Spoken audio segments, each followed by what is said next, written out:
So, on to another chapter, on to some more themes that are going to improve us, or hopefully, as attacking players. And what we're moving on to now is how pieces and pawns basically can get involved with attacking the castled king. Now, the way this differs to the other chapters is it's really more the mechanics of attacking combinations. You can kind of tell from the other chapters that we've concentrated on more spatial ideas. So the idea of the file, attacking with rooks on and queens on the file, or attacking on diagonals along the diagonal towards the opposing king. And in this chapter, we're going to basically mainly concentrate on themes we haven't come across so far. And Vladimir, in his book, goes on to talk about what pieces are good in certain situations, and really through the use of examples we will get to know those situations better. He does note, and I think some things worthy to point out here, that when you are trying to attack a castle king, you will normally, in the majority of cases, need your queen to be part of that attack in some way, whether it's using that queen to come in on what he calls an important square, a focal point, as we've discussed, such as trying to get it in on the G7 or H7 square. That's one way to start an attack. The queen, obviously being the most powerful piece and having the longest range, is incredibly important. Sometimes you can do a successful attack without the queen, but it is often focal to the whole process. So we're going to be looking at sacrifices to open up the king, how pieces work together, and aspects like that will take us to the next stage in our attacking evolution. So hold on to your seats and let's look at some famous examples to get us into this chapter in a familiar way. We're going to start with maybe one of the most famous examples of the queen getting involved, and a lot of this chapter is how the queen can be of use in attack. And we are looking at a lot of queen sacrifices, I think, for the beauty side of it, but also to see how the queen can function in liberating other pieces by opening up squares, opening up diagonals, etc. This one is, I believe, the golden coin game. Is that right? One of the most famous positions of all, so I'm sure you're aware of it. And it was Levitsky versus Marshall. And the story goes that after this game had been played, golden coins were thrown on the board by the spectators. A little bit different to nowadays. Whenever I'm streaming online, the only kind of thing I seem to get thrown at my way is the odd insult by a couple of trolls in the chat. Hey, how things have changed. Give me the golden coins, please. Bring them back. And we're picking it up here where black has 4 very active pieces. As you can see, they're all doing something which is a bit of a nuisance to white's castled king. The rooks are on the f-file. The knight has potential to dive in, and is actually the queen, which is maybe the piece which is not doing the best job. And when you have such active pieces, you should, of course, look at using them to the maximum ability they can. You don't need to bring in reinforcements, as we've used before, because your pieces are good as they are. And in this position, Marshall now starts with, something we've seen before, a mini rook swing. Rook comes over to h6. And this is now opening up ways of attack on the h-file, but probably most importantly, looking towards the bishop on h3, because we're opening up new tactical ideas based on taking on h3 and then opening up a square. And in order to attack, we need to open up avenues into our opponent's position. And this chapter is dealing with a castle king. So we need to create open squares around that king. And something capturing on h3 is probably going to do that. Queen g5 played. And, of course, white is now lost after rook takes h3. But white aims to complicate with rook to c5. Of course, knight f3 is the main idea. And now we have this famous move. And okay, I mean, you don't need to play this move in order to win the position because you're a piece up. But as always, you should be looking at the most active and aggressive solution in every position. Moves that put your opponent under the utmost pressure. And here, queen to g3 is this stunning move, which is really very, very beautiful and famous. And it's actually something that has occurred in more than one game. And with this queen g3 move, black is creating a deadly threat, or queen takes h2. White apparently resigned in this position, realizing that a lot of the options were useless. For example, if he takes with the h-pawn, he denies himself the h1 square. So we can go knight e2. This is a variation of the so-called Anastasia checkmate. A checkmate you do with this pattern. And again, it's all about patterns. The more patterns you get used to, familiar with, the quicker you'll spot these tactics. Now, after queen g3, what about any other options here? Well, if we have f takes g3, knight e2 comes again. And this time it's the back rank, which is white's major downfall.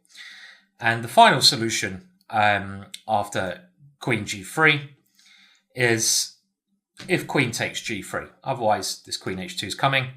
And a bit of a longer combination, but we combine both of those tactics we just saw with knight e2, knight takes g3. If this knight is taken, it's back rank. And after king g1, black can now just liquidate with knight takes f1 and knight to d2. And by doing this clever queen sacrifice, black has eliminated much of the risk from his position.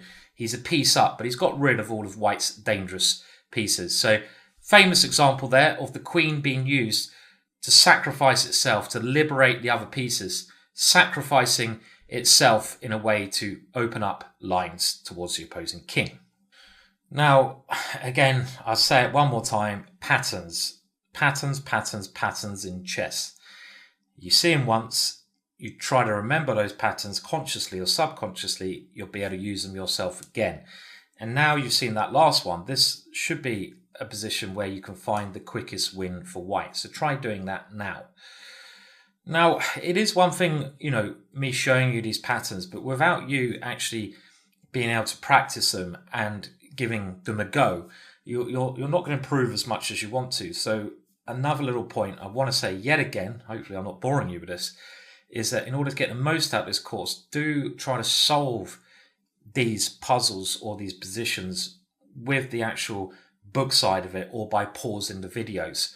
And also try to think how they can relate to any of your own games you've had.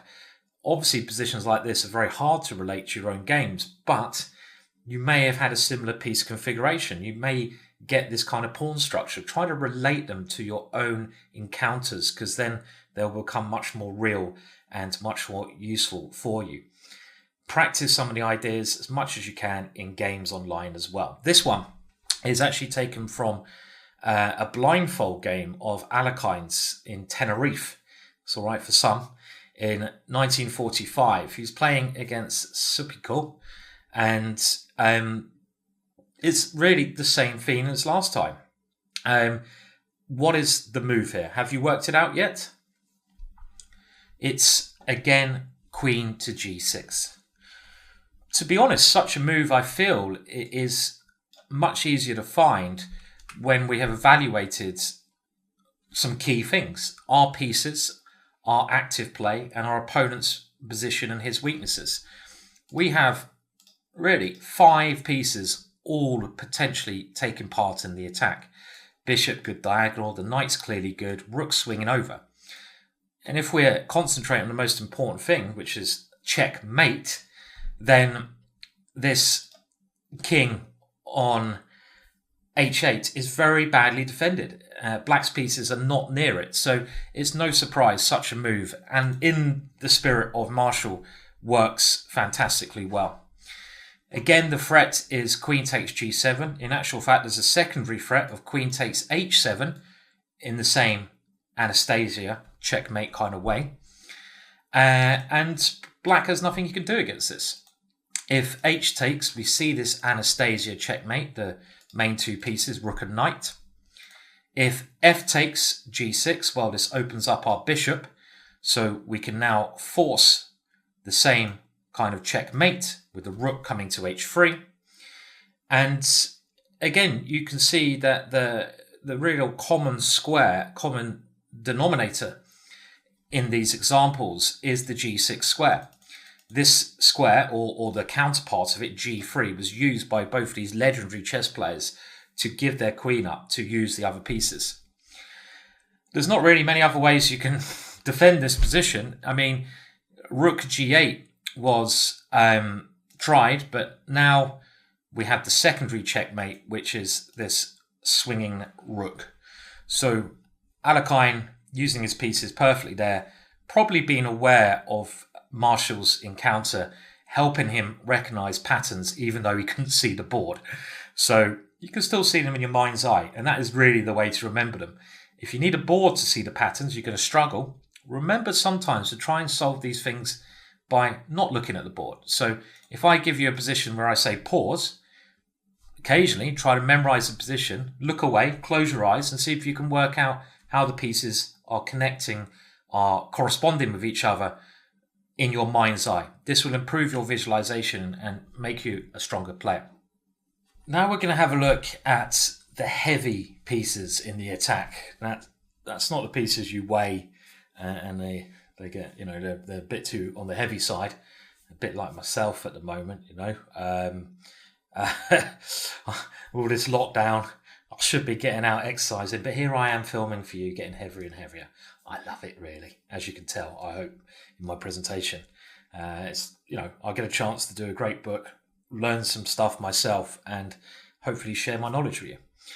But what we mean by heavy pieces are the rooks and the queens. Now, we did look in chapters 5 to 8, I believe, various operations where the rook and the bishops can concentrate on lines, diagonals towards focal points.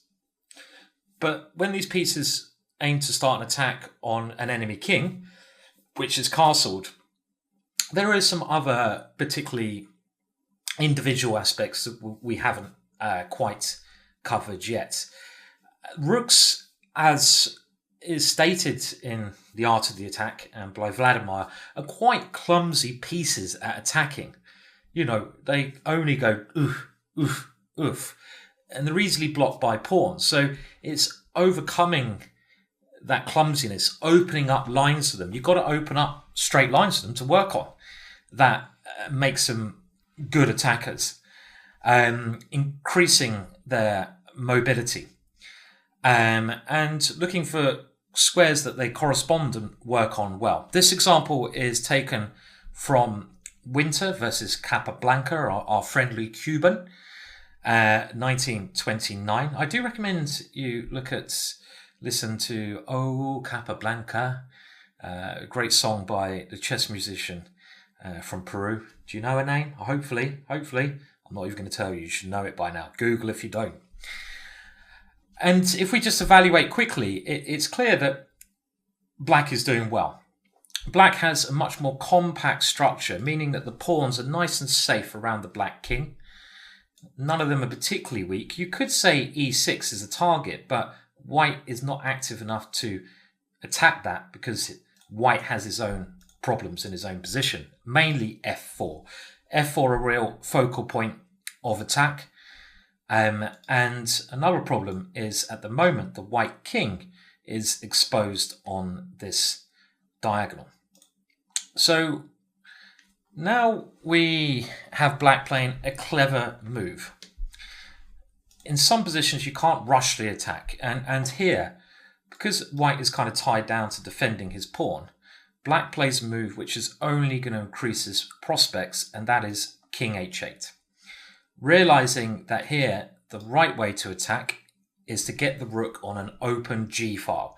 This is the key component of this position. I think as soon as you see that, if you can try to get a rook there, you should come up with this plan reasonably easy. Now g5 immediately is not as effective because now rook g2 is played. And in actual fact, well, it's clear to see that the king is in the wrong place. You don't need to rush into this move. You've lost your compact pawn structure, and this is not clear. After king h8, on the other hand, rook g2 is pointless because black picks up a pawn, and Capablanca would be able to rely on his very good and famous endgame technique here. White plays h4, which seems to be a good move, holding that one under wraps. But it does now also weaken the h-pawn, which was more protected on that square. So black aims to hit that one. And now he does a little bit of probing here. Back he comes and decides, all right, okay, well, I tried. And there's nothing wrong with just doing a repetition. And he comes to the conclusion that he has to increase the pressure on target 1 first.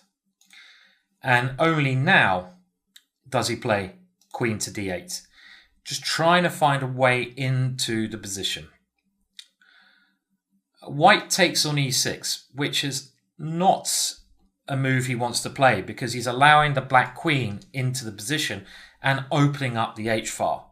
So black is finding and forcing the opening of lines for his rooks, but in a patient way, because you've always got to bear in mind any transition to the ending, and you've got to make sure that you're not going to be in a bad position if that occurs.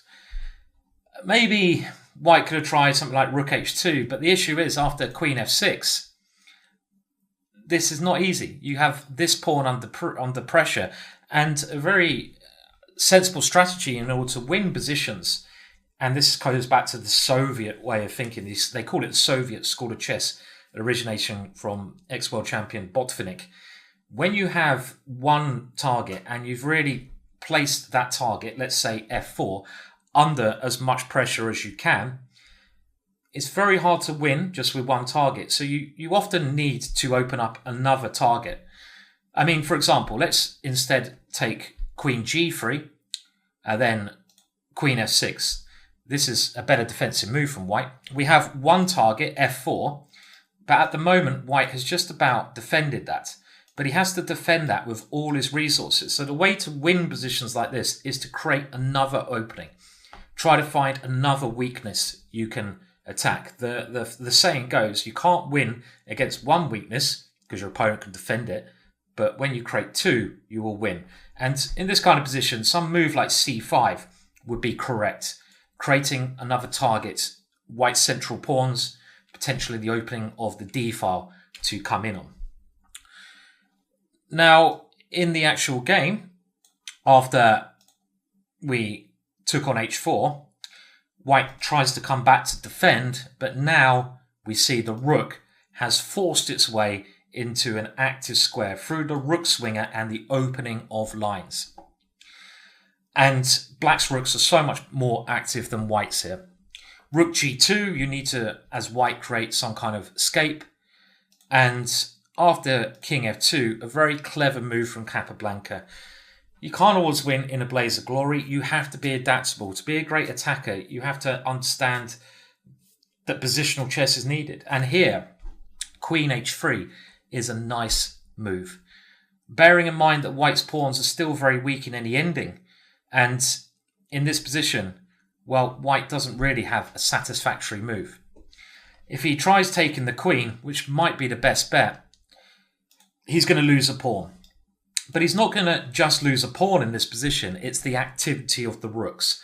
And here you can see that black's got them working on these open lines. I'm doing a lot of dance moves, aren't I? Well, I don't know if I dance like that. It'd be a bit weird. And that activity is just as important as the extra pawn in this kind of ending. Should be easily winning. White tries queen g3, but now we have the swing back. Queen e6. Finding another target, taking advantage of another open line. King g1. Black grabs his first pawn. Rook e1 trying to get active. But as we've mentioned before, black is very compact, no real weaknesses, so there shouldn't be a way white can be allowed in. And now we come back to putting all the pressure on this pawn. We are material up, and after g5, white's position crumbles. So a very crisp example there of how the rooks can work. And what Capablanca basically did is saw that the g-file was a main opening to white's position. So he gets his king to a right square. He keeps the pressure up against white's pawns, and he slowly but surely just hits those targets until they come undefensible. Now we're going to look at the magic of Alekhine again, this time playing black against Rubinstein. Rubinstein, another elite player of the time. And the one thing to watch out for in this example is how light Capablanca makes his heavy pieces seem. These rooks and queen of blacks, they really do come to life quite brilliantly. And it's Alekhine. Capablanca. That was the last game, Simon. Keep with the program.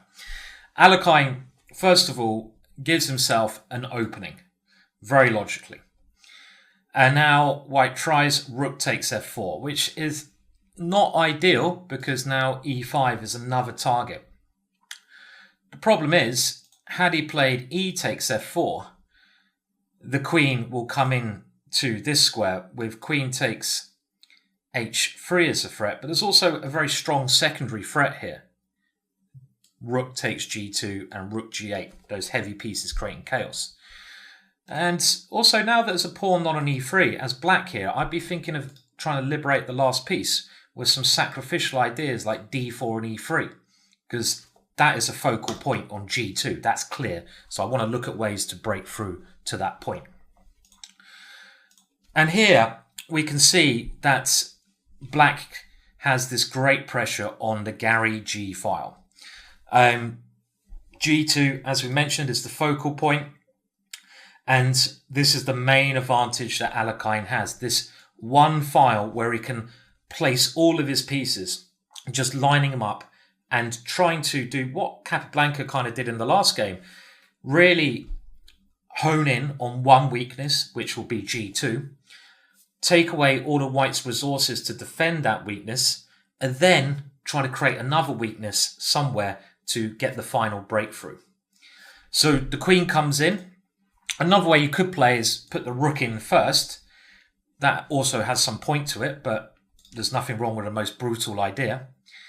And now, after bishop f1, queen g3. Creating threats with every move. Queen takes h3 is a threat. King h1 is forced.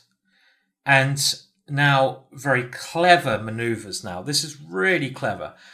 Because in this position, Alekhine figures that the pressure on its own against g2 is not going to really get anywhere.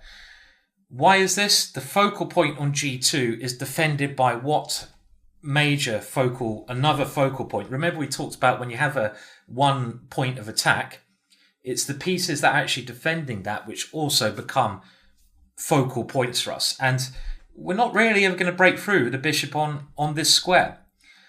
So imagine if there's a way we can just take both the bishops off the board. Well, that would, of course, improve our prospects as black because g2 becomes much weaker. On top of that, our bishop on b7 is not particularly impressive because it's only looking at this brick wall in the center. So very clever maneuvering now with queen g7. White has to guard that pawn, and now bishop a6. Very, very clever. Getting rid of that key defender. Rook comes into f2, and now just simply queen g3. And in actual fact, the way that black's playing this, he has got the one weakness, but this pawn on e5 is proving now to be a secondary weakness, meaning that these two weaknesses basically means white's position should collapse. Black doesn't have any weaknesses, good pieces. This basic rule of 2 points of attack. Rook has to move. Now we get rid of the defender. And in this position, rook on a c8. Trying to improve another piece and win the pawn on e5. b3, only way to stop that rook coming in. And now the rook subtly comes over to go back to everything hitting that one square. rook e2, rook g7, rook f4. And how can black now improve things? So black's done a good thing, swapping off bishops. This pawn here is a bit of a weakness, but the main one is g2. But black's done as much as he can to hit g2. So we need to find another target of attack. We need to find ways we can also create more threats. There's nothing immediate here. We don't have any threats against us, so we do have time to maneuver into a position where you create threats. You have to work out if you're threatened with anything yourself. No, we're not. So how can we create threats here? And this should be a rather simple maneuver. We've seen it before in some of the previous chapters. Pause if you need more time. Rook g6. The rook attempts to come to h6 with checkmate ideas on h3, a secondary target. Now, there are many ways that white can try to defend this, and it's possible that even here, white is not in a completely lost position. But practically speaking, you have to defend heroically and accurately, and that's not easy. In the game, queen b4 was played, which is a mistake here. Now, queen d1 might be one of the better defensive moves, trying to get the queen around and trying to get the queen into a position where it can exchange off black's infiltrator on g3.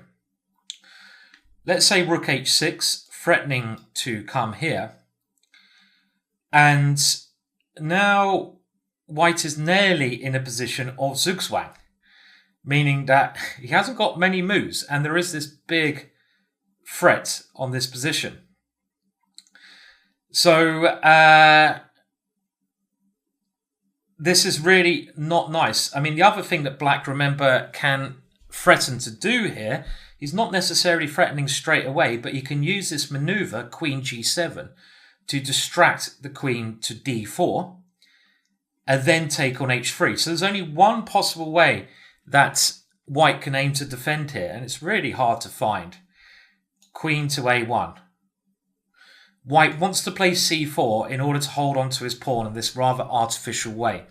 The immediate rook takes h3 is losing for black because white has covered everything, for example.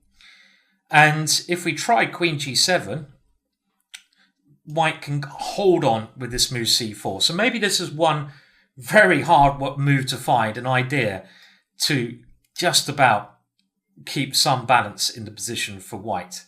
Even though I wouldn't be surprised if black, for example, can keep the pressure up here, maybe by using these pawns, for example, or something along those lines. So after queen b4, the job became a lot easier because rook h6, and now this one is in no way to defend this one.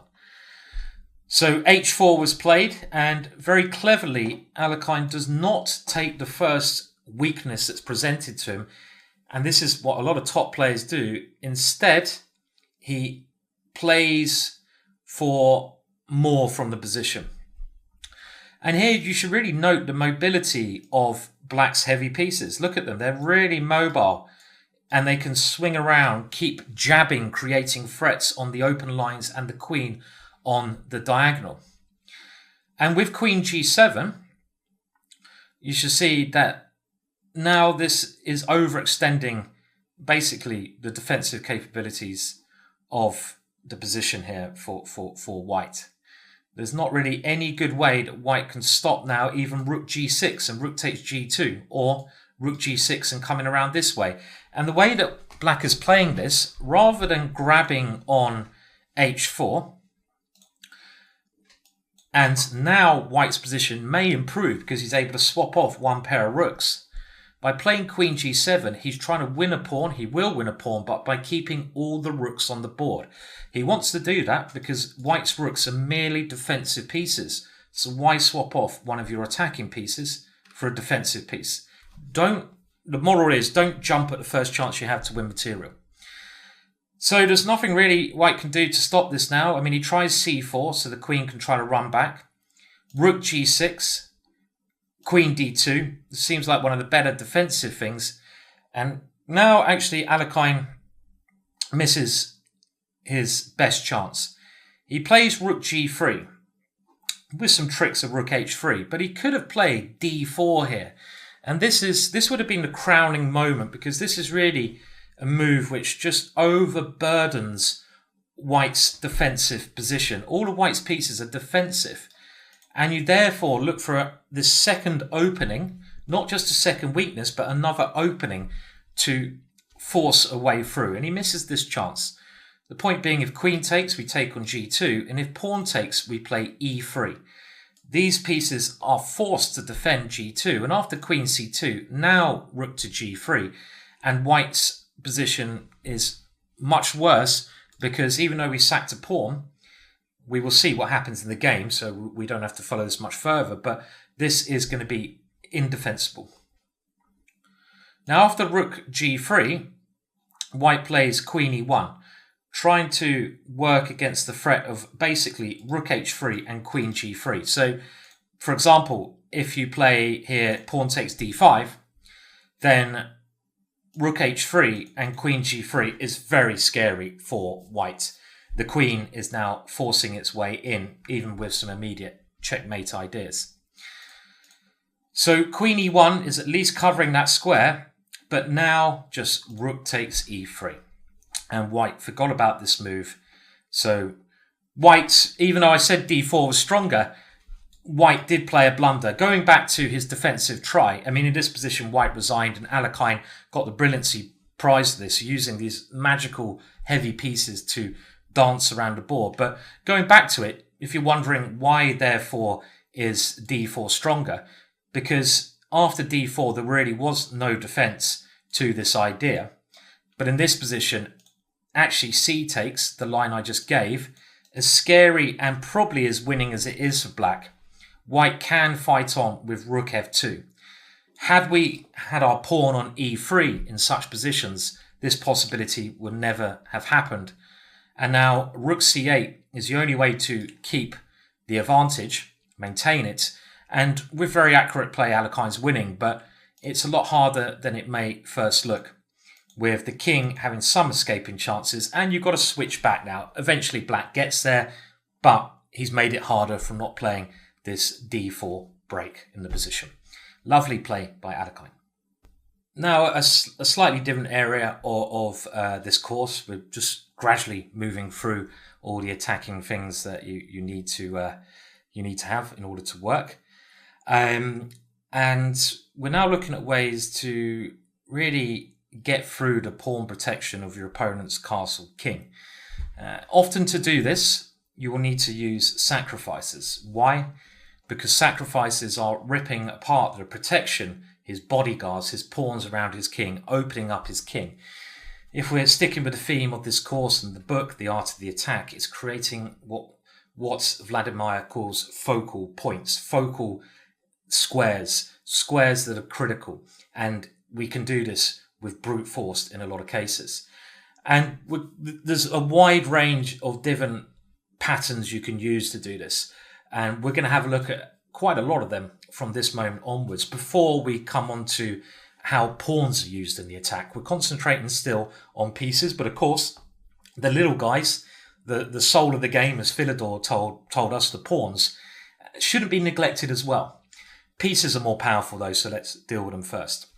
This first example I'll bring to you just demonstrates one of those techniques. And the technique it demonstrates is dragging one of our opponent's pawns, bodyguards I could call them or will call them, away from a square where it's doing a job of protecting very important inroads towards the king, diverting it away, changing its position so we can then come through a distracting route, like a distraction technique, like a dodge technique in American football, dummy.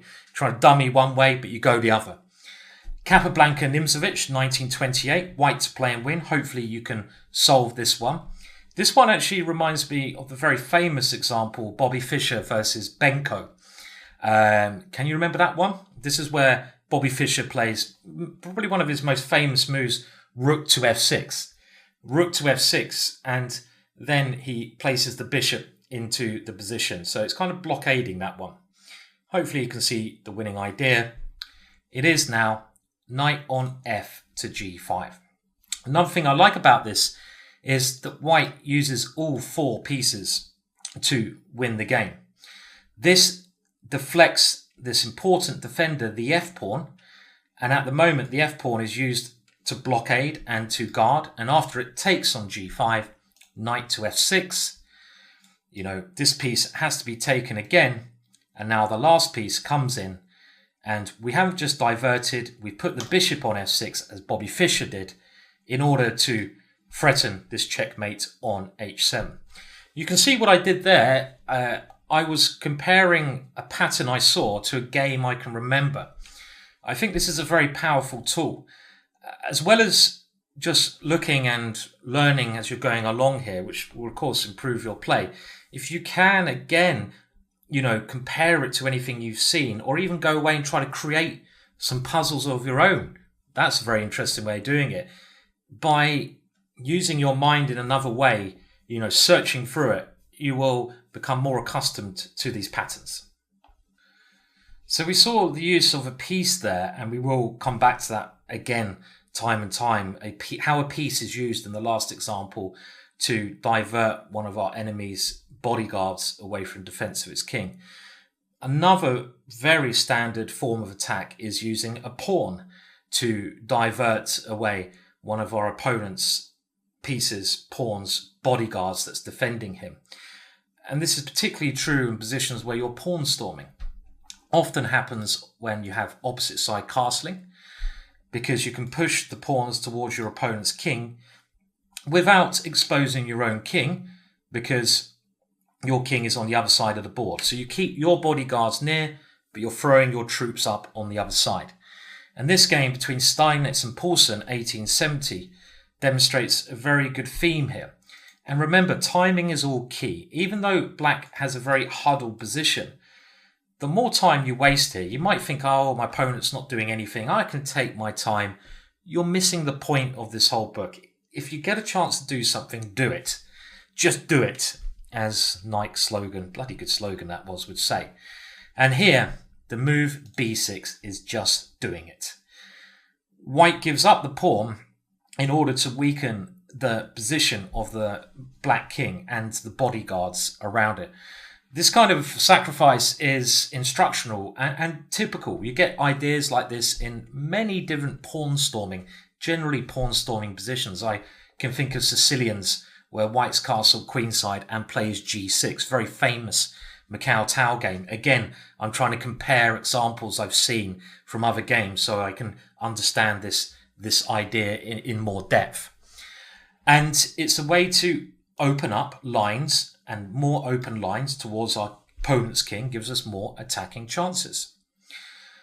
Black goes A takes b6. It was a tricky situation, and now we have the secondary brutal move. And the next move is very nice. And it's time to play a5. But first of all, we can, put black's king in even a worse situation. It might be able to run to the center here. Obviously, the next move requires some calculation, but in order to strengthen the attack, white now sacrifices the exchange. And he can do this because black has no time to create play. If black was creating lots of counterplay, this might not be as effective, but black has nothing here. The point of such a move is bishop g4, forcing the king to b8. White gains another very useful tempo by throwing the knight in, and only now, after the queen has no choice but to go back to this passive square, does a5 come. And it's now much greater, much stronger than it was before. White's got 2 more pieces in the attack, and black has no good play. If we can open up this line for our rook, which we've seen before, it's going to be crushing. Black tried pawn to f5. Rather desperate. Other moves, not really that good as well. I mean, let's try b5, trying to keep some lines closed. Well, in this position, we want to open lines. So a6, b6, the same philosophy of keeping it closed. a7 check. And now after king b7, we should now be looking for blunt ways to just get through the position. it's very likely a sacrifice will appear with black's pieces being so active, and there is a sacrifice. Knight takes c7. The point being, white's queen can now sneak in, and there's a lovely, lovely move here. Can you see the move? It's one of the ideas, I think, that Steinitz must have seen behind the bishop coming out here. Well, you might be able to play a8 and win, but I prefer bishop to c8, which is a very unique idea. And when everything is exchanged, white's going to queen, bring the rook in, and we see the weaknesses on the back rank and the 7th rank. Again, we discussed in earlier chapters those weaknesses. Back to the game, f5 played, and here white saw no reason to mess about by capturing that one.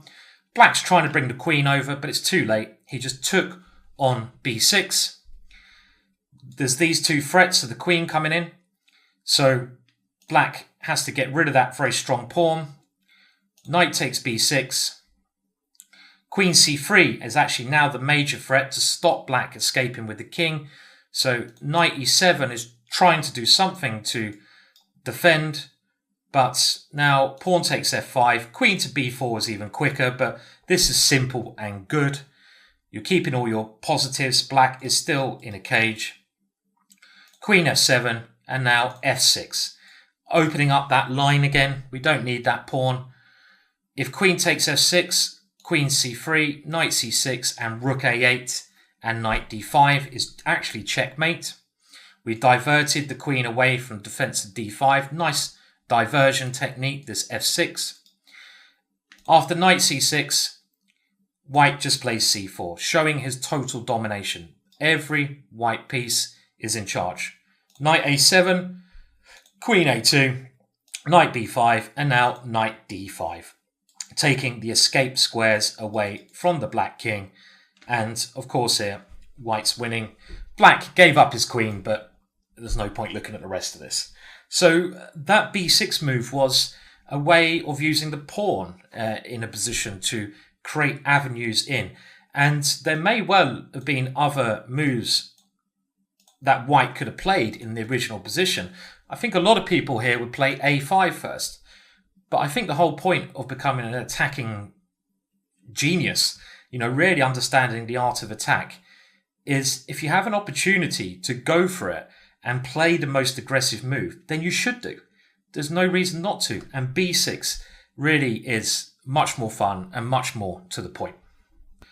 Now, a little bit of word of warning in this next example, Colley versus Tartakova, 1927.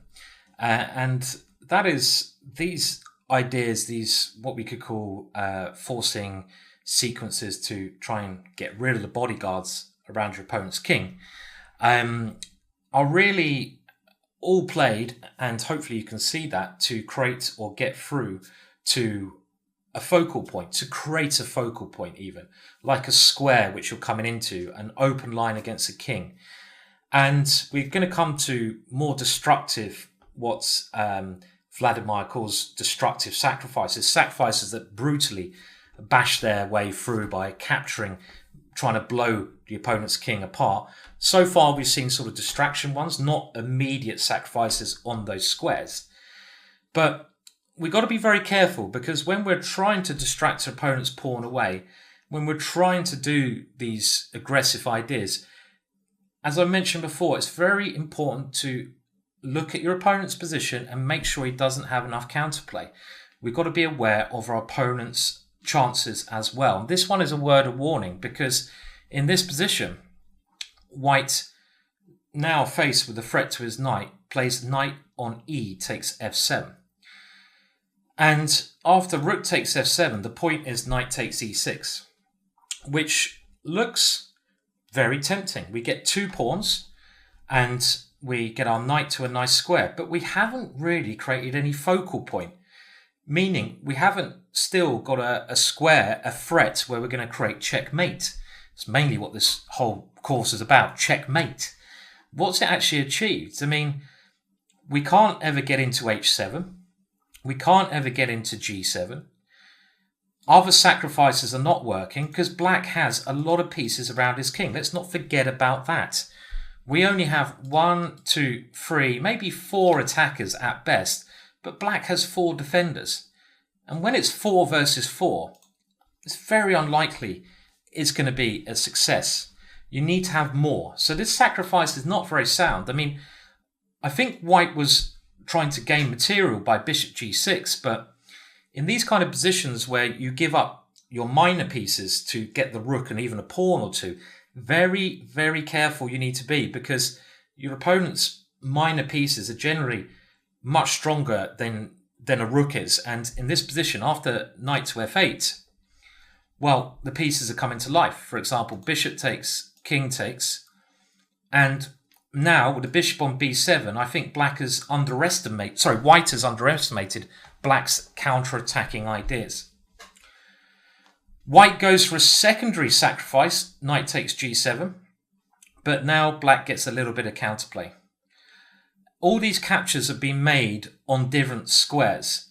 So this is another point. They've all been made on different squares. There hasn't been one point of contact, and it's much easier when you're sacrificing to have what Vladimir says is one focal point, one way in. And it's no wonder here, because lots of different squares have been tried, that black now develops sufficient counterplay with bishop a6, c4, and queen g4. Also, black has enough defenders, and if anything, after queen takes, knight f5, bishop takes c4, well, it's anyone's game here. Rook d1, h5. Very balanced position. The game ended in a draw, but those sacrifices didn't really have much of a point to them. The position became unbalanced, but if we go all the way back to the original position, white pulled the trigger a bit too soon because he saw this various ideas, but never really with anything really concrete in mind. We're going to come to the concrete ideas in the next examples. It would have made more sense, I think, to have kept the pressure and gone knight h3. You have to retreat sometimes to go forwards. You have to go back to come forwards. And later on, trying to say, well, the pawn on h6 is a focal point. I'm going to aim for that one. Or I'm going to aim for e6, but in a slower build-up. Or I'm going to aim for f4, f5 to build up that way. This would have kept a lot more pressure, made black's life a lot more difficult. Now some examples of what the author of The Art of Attack, Vladimir, calls the destructive sacrifice. Probably one of the most common and obvious kind of sacrifices. A destructive sacrifice, and we're talking about against the castle king here, is a sacrifice where we literally capture, do something very forcing, take something, a capture on a square around the opponent's king. These kind of sacrifices are probably the most common because they're a way to force the breakdown, the destruction of your opponent's setup.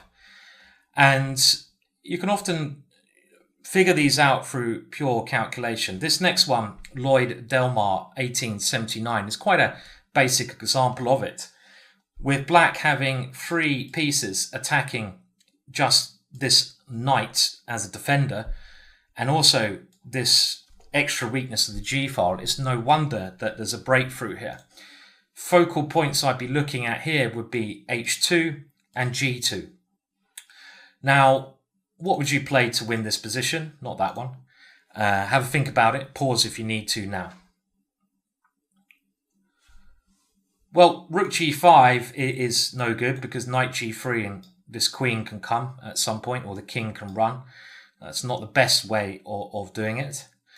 And rook h5, well, this can meet with some resistance as the king will run this way after the knight captures. But what we need to do is to do a destructive move that moves that knight away from the defense of g3. And bishop takes h2 is a simple demonstration of this.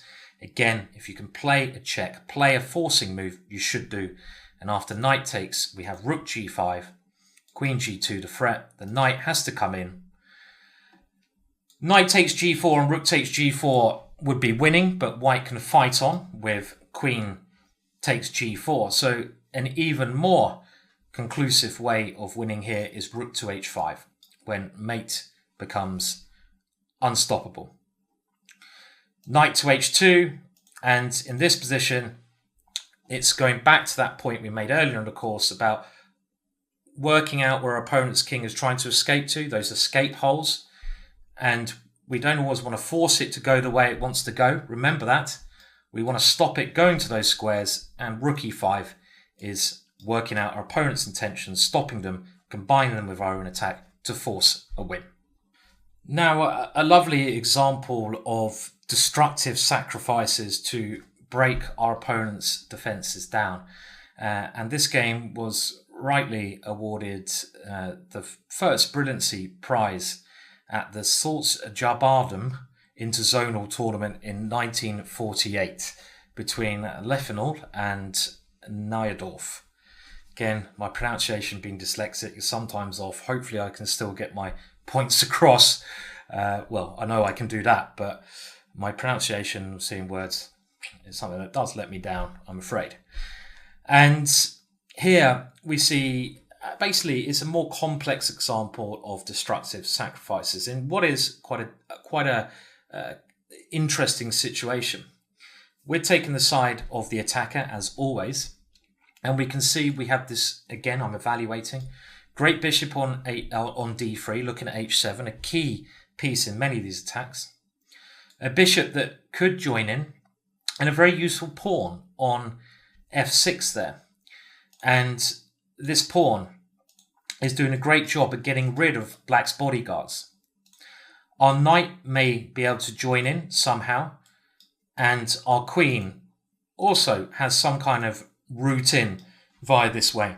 So white, rather than moving his bishop on f4, and another thing you can do in these positions, you can look at the safe move, let's say move the bishop, and let's say after knight takes f6, evaluate, and my evaluation here would be that if anything, white's worse.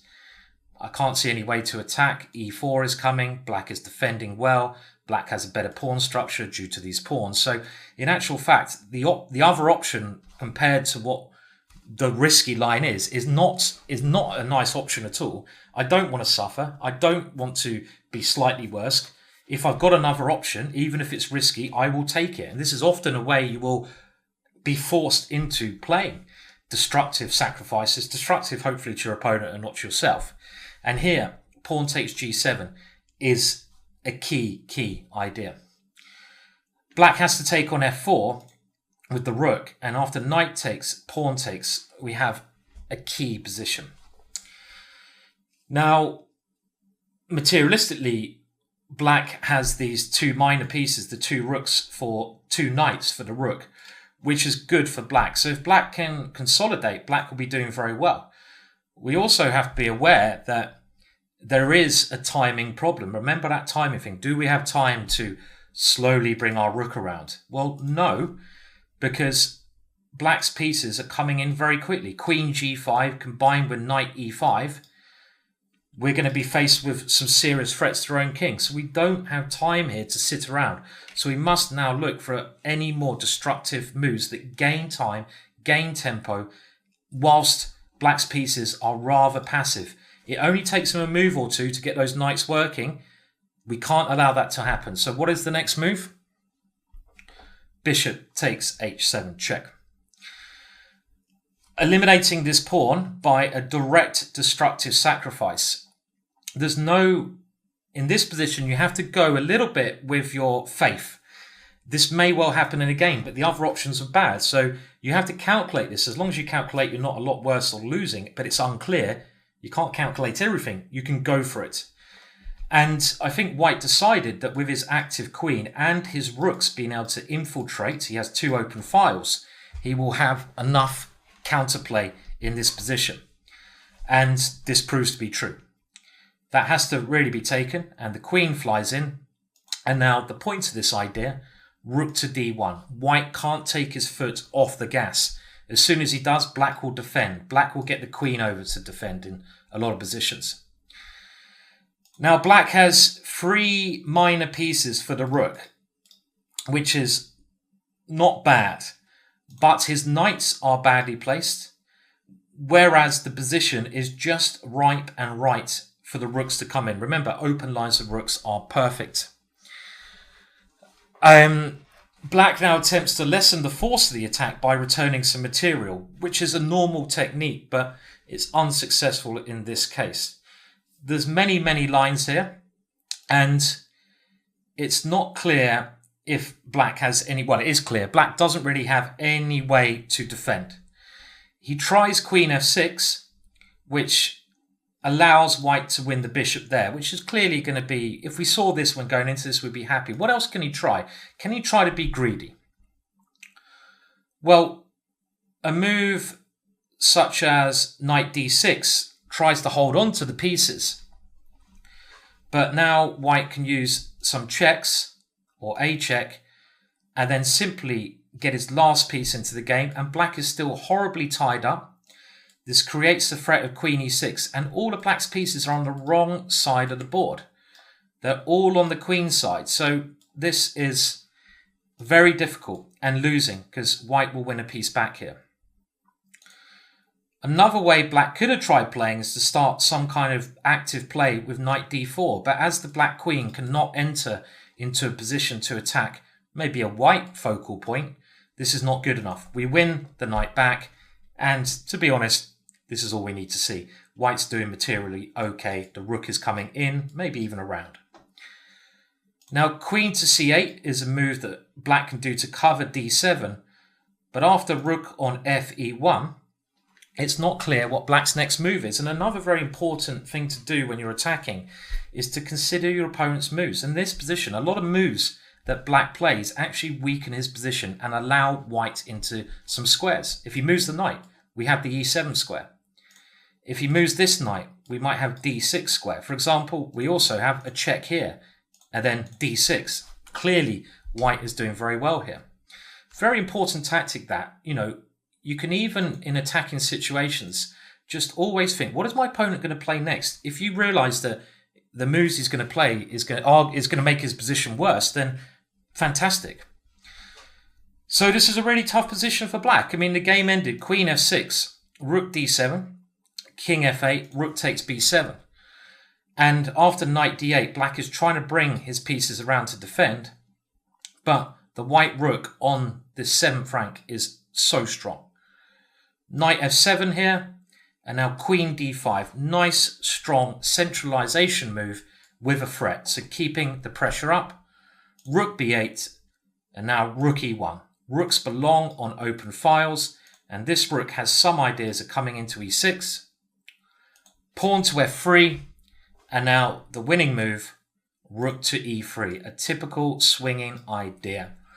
The rook tries to come to f3, and again, the reason this sacrifice won the Brilliancy Prize in my eyes is that it wasn't clear to see all that line, but it didn't just involve destruction and straightforward bang, bang, bang, checkmate. This involved another technique where White really had to think in a murky position, which the evaluation is hard to guess, that his opponent didn't have any really good defensive measures, meaning that without any good defensive measures, without any moves that, every move it seems made Black's position worse, this attack must be okay, even if I don't have an immediate threat. If knight g5 now, then h4 is good enough to win the game. One last trick is knight to h3, but after this check, we don't allow queen g2, we just block the check.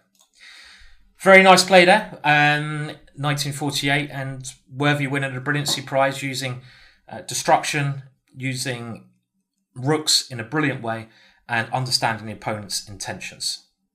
Now, of all the sacrifice and sacrifice techniques you can use to bust through in this destructive manner against the opponent's king, the destruction of 2 or more, even in some cases 3 of the bodyguards around the castle king is quite exceptional. And we're going to look at a game now which really turned me on to playing the Dutch defence, which I've been a lifetime champion of. And this is a game, Lasker versus Bauer, 1889 in Amsterdam.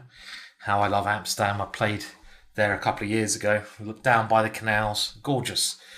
And in this game, white sacrifices 2 pieces to demolish 2 bodyguards, H7 and G7. Very famous technique, this one. But you couldn't have a full attacking course. And this is a full attacking course. Blimey. It is. It's a lot of videos. I've never done anything like it without picturing or having this game in the course. So the game started with the birds. In my opinion, an absolutely okay way to play move 1. There's nothing wrong with playing the birds. And after E3, black now played knight to F6. Maybe the most accurate move order for black in the birds is G6, in order to try and stop white doing a setup with B3. But after B3 here, black probably should still play G6. These setups with E6 I very much like for white. Probably something to do with this game. When you see one game where everything goes really well, you kind of like think it's always going to work that way for you. Let me tell you a secret. It doesn't. But you will still remember that game, hopefully. E6, I never really liked this setup for black because the bishop becomes quite bad. It's like a reverse collie, but it doesn't work very well against this bishop on B2. And it seems a bit wrong. But now both sides develop sensibly. And here, a move which I've used often after this game, hoping to do the same, which I haven't done yet. I've done very similar ideas, bishop to D3. And you can already see, going back to one of our previous chapters, these bishops playing along very strong diagonals. B6, knight C3, bishop B7, both sides developing.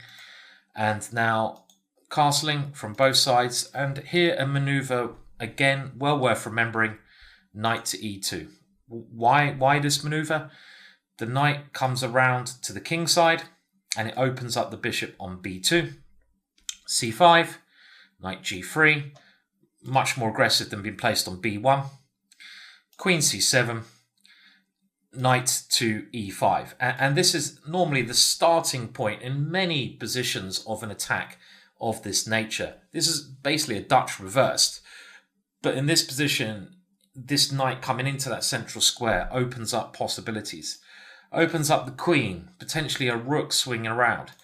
It gets rid of one piece that could be a useful defender for the black king. You even see this idea in the London system with a pawn on D4 rather than a pawn on F4. Black takes this one. White decides to keep his bishop open. Queen C6 and now Queen E2. And this is some ideas of playing the bishop to B5. But that's maybe not the main reason. The main reason, in actual fact, is to guard against G2 and therefore allowing a brilliant idea we're going to see in a second. Black plays A6 under the assumption that things are going on the queen side, but Queen C8 would have been a perfectly okay way to meet that move of A6 to follow. And now it is Lasker who works out a brilliant combination with these 2 bishops. In the last position, G6 was necessary, which of course weakens this diagonal. And white has some ways he can try to target that.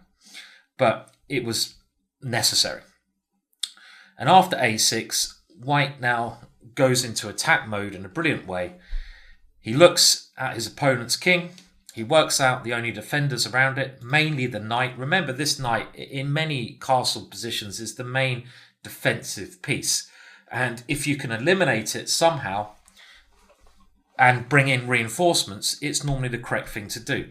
But saying that, you wouldn't want to go bishop takes F6 here, because your bishop is also a very good piece and is looking over at the black king. So we'd rather keep our very attractive bishops in this position. So, of course, knight to H5 is the way to play. Getting rid of one more piece and opening up another diagonal. And here, black is in serious trouble. Probably losing already, in actual fact, because the idea of taking on F6 is just crushing. And out of nowhere, you can see that white suddenly has 4, if not 5 pieces with the swinger coming towards the black king. Black now takes on h5, allowing the following combination, this destructive combination and the famous double bishop sacrifice. So what would you play in this position? A bit of basic preparation required. Preparation, thought, should I say. Pause if you need to. Well, again, it's one of those situations where if you miss the opportunity, you will not get it again. Because if you take on h5 with the queen in this position, black can play moves such as f5. And if anything, I prefer black because black has ideas of c4. There's not really any way you're going to attack now with bishop f6 coming. I suppose you could try g4, but this is certainly not as strong. g6 and bishop f6. So you need to strike in chess while the iron is hot. And the intermezzo move here, bishop h7, destructing against h7. And this is, I suppose you could say, a version of the classical Greek gift, but it combines many different elements. It really is a theme on this destructing against the bodyguards, swinging the rook around into the attack, many different themes to make this one work. And the point behind this is after queen takes h5, king g8, you have to keep playing very aggressively and you have to sacrifice the second bishop with bishop takes g7. Other moves black can defend. And this wipes out the protection of the black king. In this situation, white's 2 pieces, the queen and the rook, are good enough to force a winning attack against the lone black king because of the rook swinging move. And we've cleared out those lines, those files to make this idea work. Now, queen h8 is rather scary, so it has to be taken. If a move like f6, queen g6 is one idea in the position, but there are other very tempting ideas as well. Maybe this should have been played anyway, because after king takes g7, we now have to think of the best way to do this. Now, trying to swing the rook straight away, I should also probably add, after f6 there, an even better way might be to involve another attacker straight away before black can go queen e8. So rook f3, get the third attacker in. This goes back to that one about bringing in the reinforcements, because after queen g6, queen e8 defends. So if you can't do anything with your attacking pieces, check king f7, then you should try to bring in the reinforcements. We know this already. Anyway, back to the game. So actually that was losing as well. After this move, we just got to make sure we're careful here, because if black can go rook g8 or rook h8 and run to the queen side via f8, we're not going to do the job. So it's important now to play a check first, making sure the king is forced over to an inferior file. It can't come to f6, queen not there, to g5 is mate. And if it comes to the h file as it does, rook f3 is the winning idea. There's only one way to stop the checkmate, that is by playing e5, but there's no way white should mess this up. After grabbing the queen, he now goes in with a fork, queen d7, and here I think you can see that the queen is causing an absolute riot. I put it to riot in the position, and black played on a little bit, but white won. So a lovely example there of build up of the pieces. You can't just get an attack out of nowhere. You need to develop. You need to create opportunities. Black being a little bit asleep, and white taking the chance to get rid of a defender, getting rid of the defender's key, using the diagonals, using the rook swing, and calculating crisply to create a piece of art. The art of the attack. Cheesy, I know. Now, just to demonstrate that wasn't a one-off double bishop sacrifice, there are many more examples of this. I've actually done some lessons where I've done my research and found modern games, old games of this sacrifice. But sticking with the book, The Art of the Attack, Vladimir has also come up with some very prominent and good examples showing how this idea can work in practice. this is what it's all about. It's about seeing an idea and using it in a practical sense. There's no point you watching this course and not being able to use then the ideas you pick up. Subconsciously, you will really absorb a lot of what I'm saying, hopefully, for better and not worse, I hope. And hopefully you'll be able to use these patterns, these sequences in your own games. So again, another example here, and we're going to go through the moves, but we might as well show it from the start. Nimzowitsch versus Tarrasch, 1914. And it gets interesting a bit later on in the game. Quite a peculiar Tarrasch opening. No surprise there. With both sides doing very sensible manoeuvring, developing. And we can see here, unlike an example earlier on, black or white not giving up their central squares with a capture, but just playing behind the pawns. And only now does white decide to make a capture with the idea of creating a weakened square that white aims to come into. Black defends his square, very understandably. And now white comes back. White basically says, well, I've wasted a couple of tempo, I've given away a centre, but I have weakened your diagonal. So an interesting concept from Nimzowitsch. But black doesn't care. He just puts his rooks on good squares. Black very patiently, rook on the centre, lining up against the queen. More normal now would be something along the lines of rook e1, and then doing something with your worst piece. What is white's worst piece here? Well, the bishop on b2 is one of the best pieces, potential. The bishop on d3 is fine. The knight on f3 is fine. But the knight on d2 has no future. No future for you. And with rook e1, you're trying to just bring it to f1, bring it to g3, and potentially come around for an attack later on. And this is a very standard way of playing. Look at your worst piece in a position and improve it. You know, if you have time, it comes back to timing, and white does. Instead, white takes on c5. Now, this is drastically open this diagonal. But as we mentioned before, when you're giving away central squares, it's a very risky thing to do. And what we're going to see here is another theme we've looked at where black has the chance to open up both diagonals now with a very well-timed d4 move. And this releases these bishops against white's king. So let's see the moment where that occurs.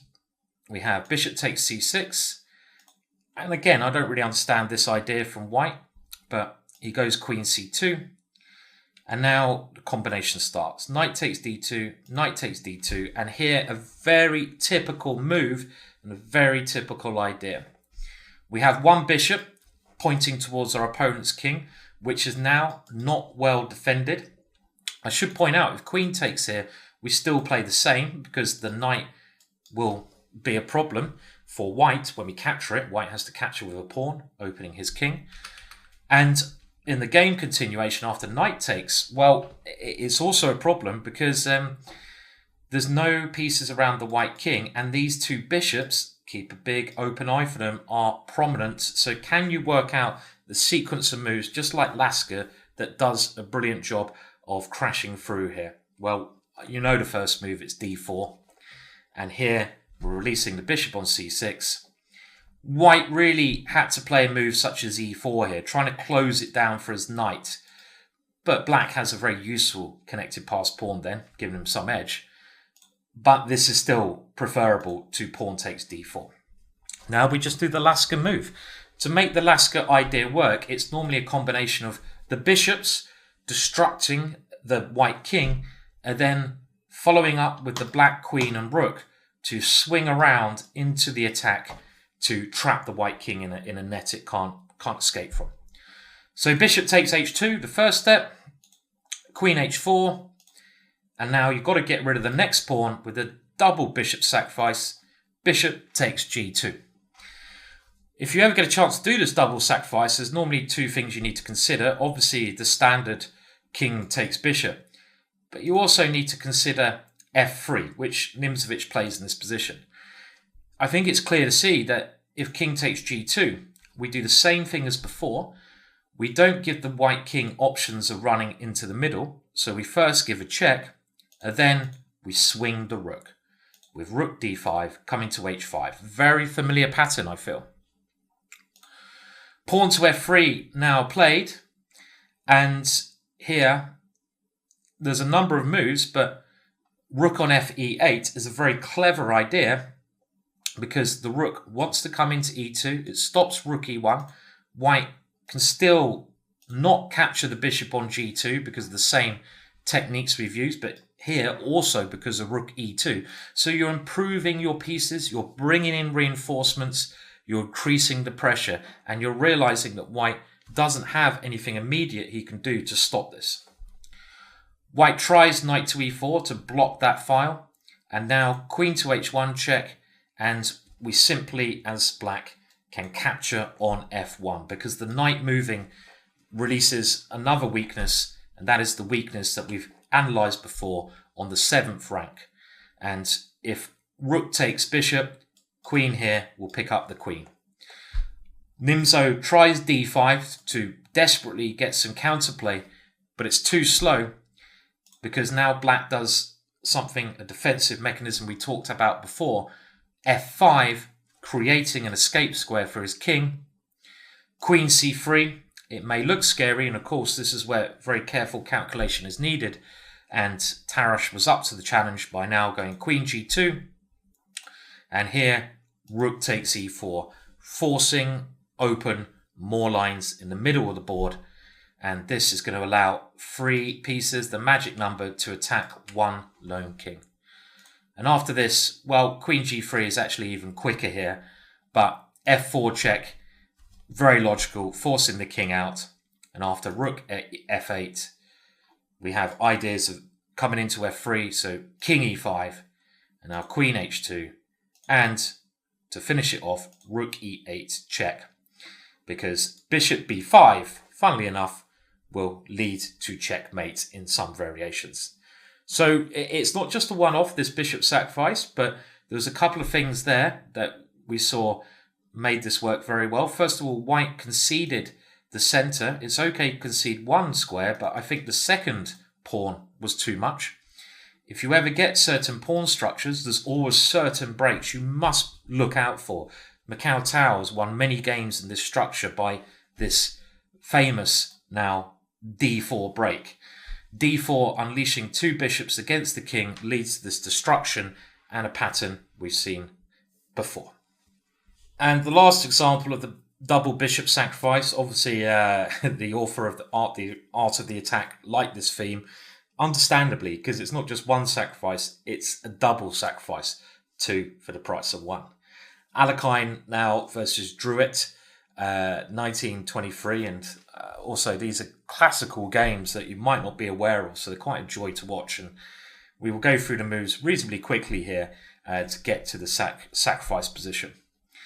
So we had now Alekhine playing a very interesting opening with b4, kind of thing you don't see often played nowadays, but why the hell not? Why the hell not play something a little bit unique? Trying to stop c5 and getting the bishop to b2, and we know how strong this bishop can become, and just watch that guy boogie. e6, bishop b2, knight f6, and now that g7 is not on pre, b4 is, so we need to guard that, a3. And here a move I'm not sure I'm a fan of. I would have preferred a5, trying to keep more of my pawns centralized.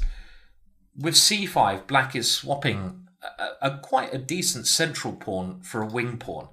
And after the exchange on c5 and simply e3, I like white's compact pawn structure. No weaknesses, more pawns in the center, and good control of the dark squares.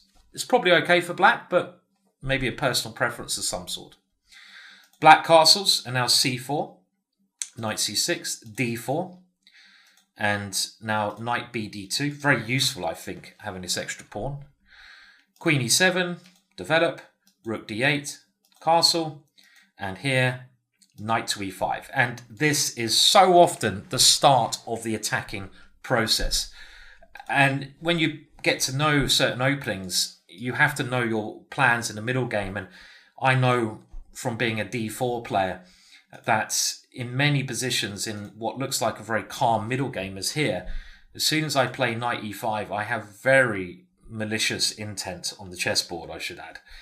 And the malicious intent behind this move is often the plan we've seen before. f4, get the rook to h3 and land on h7.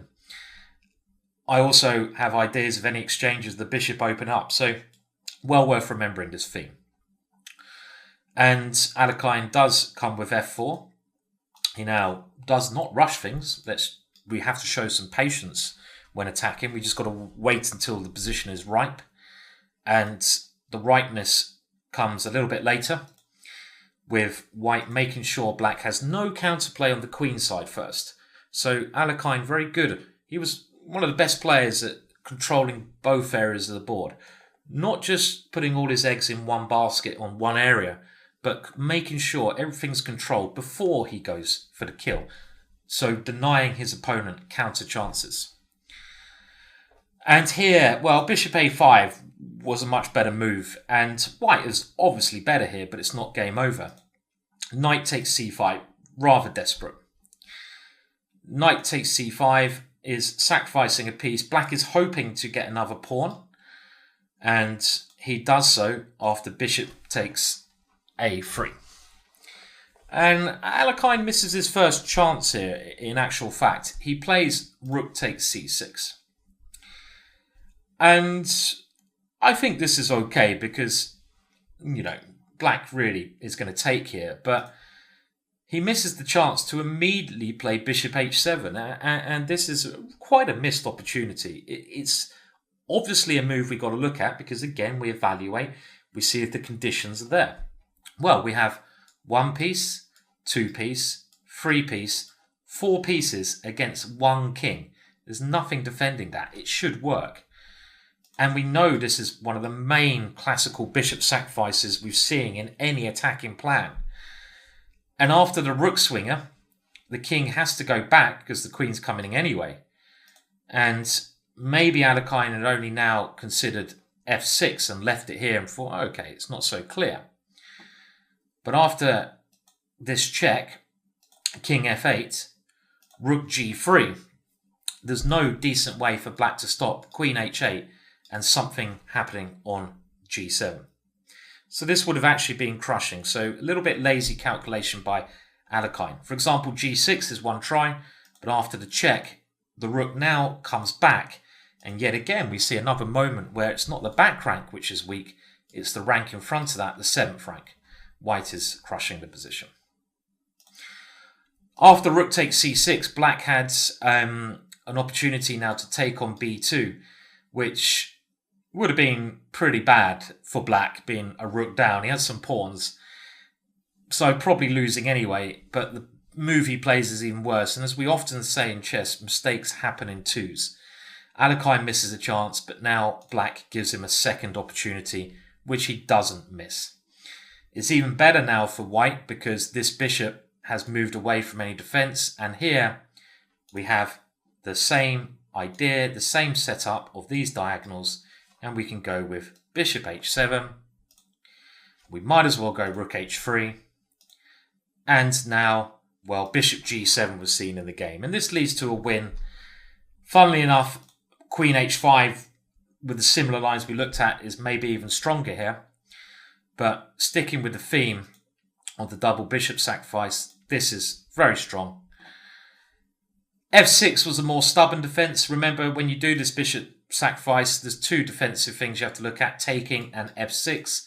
f6 aimed at giving the king some way to escape into the wilderness there. To be honest, after bishop h6, it shouldn't escape because we have that magic 3-piece combination. It won't escape. But it was a better try than king takes, which is very easy after queen g4 with mate next move. So clearly a better option than that. I can either go for checkmate in 2 against me, or I can prolong the game and try to fight on. I'll go for checkmate in 2. Maybe he thought he needed to get to the bar because the game was that painful. So again, maybe not as high level game as some of the others, but that sort of now brings us near the end, to the end of our double bishop sacrifice craze we just went through there. Now we're moving on to another sort of technique to use to attack the opponent's castled king. So far we've looked at files, diagonals, but more abstract space things to start with. And in the last kind of examples, we've looked at ways that pieces can be used to open up our opponent's king. Of course, the art of the attack doesn't have every single thing in you need, but it's very comprehensive. It's one of the most, if not the most comprehensive attacking books, courses, this will be, that I've ever come across. Hence all these videos that I'm making. I might go a little bit loopy by the end. But something we haven't considered yet is the pawn's role in the attack against the castled king. Now, using pawns to attack your opponent's king has a number of positives. First of all, pawns are not as pricey as pieces. So you can give up a pawn and you might not lose the game in an ending if you don't succeed in the attack. If you give up a piece, you will lose in the ending. So pawns are of less value, poor little guys. So you can give them up without fearing, so much and so much coming back at you. But on the downside, pawns do lack mobility as well. So when you can whip a bishop all the way over to open up your opponent's king, a pawn has to trundle along snail pace. I'm coming for you, like the Life of Brian. Can you remember the Knights of Ni on the bridge? Anyone remember that? I will. How does it go? I will fight you, and then he loses his leg. I will fight. They take their time. They're not very good. The knight wasn't very good in that. He got all his bits chopped off, but he still wanted to fight on. They're slower. Now, Vladimir in his book gives a brief summary of, and he goes into this in some depths, and I'm going to have to avert my eyes to look at his actual words a bit in this. I've tried to summarize, read everything, and put it into my language for you guys most of the time. But I do want to get across his points in this because he does go into it in a lot of depth. And this, as this course is in honor of him and it's his course, it's important, I think, to do this at time. So he gives, first of all, 8 main points when a pawn can be involved in an attack against the enemy king. I will tell you these points. They might be hard to remember, but we're going to see them in action very soon anyway. The attacker's pawn, so our pawn, let's say our pawn we're attacking, forces the opponent to weaken his king position. Now, can you remember that position where we played b6 earlier on and we forced a weakening? Example there. Number 2, it's used, the pawn is used to create combination elements in an attack. So we deflect a piece away. Imagine there's a knight on f3 defending h2. We use a pawn, let's say by going to e4, to attack that knight, to force it away so we can come in with an attack. Number 3, a pawn forms part of an attacking formation. So we saw earlier on that sometimes you can use your h-pawn and offer a piece on g4, as black in this case, and if white ever takes that piece, we take with the h-pawn and we open up the g-file. So it's involved with other pieces to combine in creating some attack. Number 4, a particular example of such an attacking formation, which should be mentioned, is the pawn center as a rule. Obviously, the center of the board is the most important part. A bit tongue-tied there, because you can control all areas from the center, and we must concentrate on that. And we often do this by using the center, and this is what the next game I'm going to show you is all about, to really confine our opponent or to push him back with our own pawns. And bit by bit, our center can then divert into an attack against the king. The pawn, this is another number 5, the pawn advances independently on the flank in order to drive a piece away. So this is a little bit like that pawn I just said to get rid of the knight.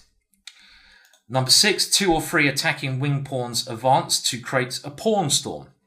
We talked about that before. That's a very useful technique when we have opposite side castling, because then you can throw your pawns up the board to try and weaken your opponent's bodyguards, and your king will be on the other side of the board. So you don't really often, you do this sometimes, but if you castle kingside and white castles kingside, if you throw your own bodyguards up the board, well, let's remember you're also losing your own protection. So it normally happens on opposite side castling. And next one, number 7, the pawns move up into the castling area as a straightforward attacking unit against the king. So in some cases, if there's a king on g1, we might be able to get a pawn to h2 and it might be checkmate. It does occur. And the last one he mentions is the pawn advances into the castling area with or without an attack on the king in order to be promoted into a position that can be used as a decoy. So decoying a defender of your opponent's king away, or to create a direct threat, a direct attack. Now, he does go on to mention some other things which you can see in the text of this, but as this is a video course, I think we should now move into showing some actual chess. And the next game is a great victory at Alekhines. Obviously, Vladimir was a fan of Alekhines. And Alekhine, in this one, uses his central pawn center in a way that I mentioned to, first of all, gain space that he can build his pieces behind. It's much easier to attack from a position of space. And then he transfers this directly to a kingside attack. But it's all based around the pawn structure. So let's have a look. So we're looking at this from the black side, and it starts off with a Bloomingfield gambit. Sounds a bit like a swear word, that. This b5 move.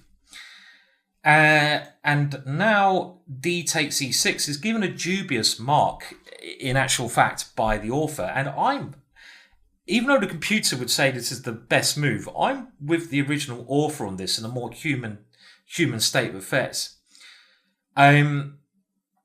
White does win a pawn by grabbing here and grabbing on b5, but black gets fantastic center, as we'll shortly see, and great compensation. If white tries grabbing on b5 straight away, obviously black gains a central pawn. Bishop g5 is a move I've tried a lot, but in actual fact, the modern treatment of this dangerous gambit is something very modern, and it's not mentioned in any of these books, but I know this from the white side, is to not grab the pawn as white, but to offer it back by playing e4 and saying, I'm not going to grab the pawn, I'm going to offer you a pawn. And if black grabs this pawn, get some quick development with bishop d3. This is a very nice way to play for white. But after d takes e6, white grabs this pawn, and now black gets this big center. And this is kind of what this attack is based around. This big center being used, pieces behind it to generate play. So both sides now play some reasonably sensible developing moves. And they're both bringing their pieces out. b3, the bishop wants to be here. Black, obviously, doing the same. And again, you can't attack just from nowhere. You need to develop. You need to do things first. So all of this is just natural developing moves. Queen e7, connecting the rooks. White castles. Black plays this move. Now, this is a very clever move. You often see at top level. Black doesn't do anything immediate. He just thinks the rook on a8 is not doing anything. At some point, the center might open. Let's just improve little by little. And here he goes e5. These pawns starting to move. And there's no real way that white, because of white's rather passive setup, can deal with this central push e4. We talked about this the other way around. It was actually Alekhine who said when you get a pawn to this square, but normally from the white side, you should start an attack against your enemy's king, because he can't defend from a position on f3, and you often open up a great diagonal. And this is exactly the case here. Rook fe1 played, and here comes that pawn mass in the middle. Being a pawn down is totally irrelevant now.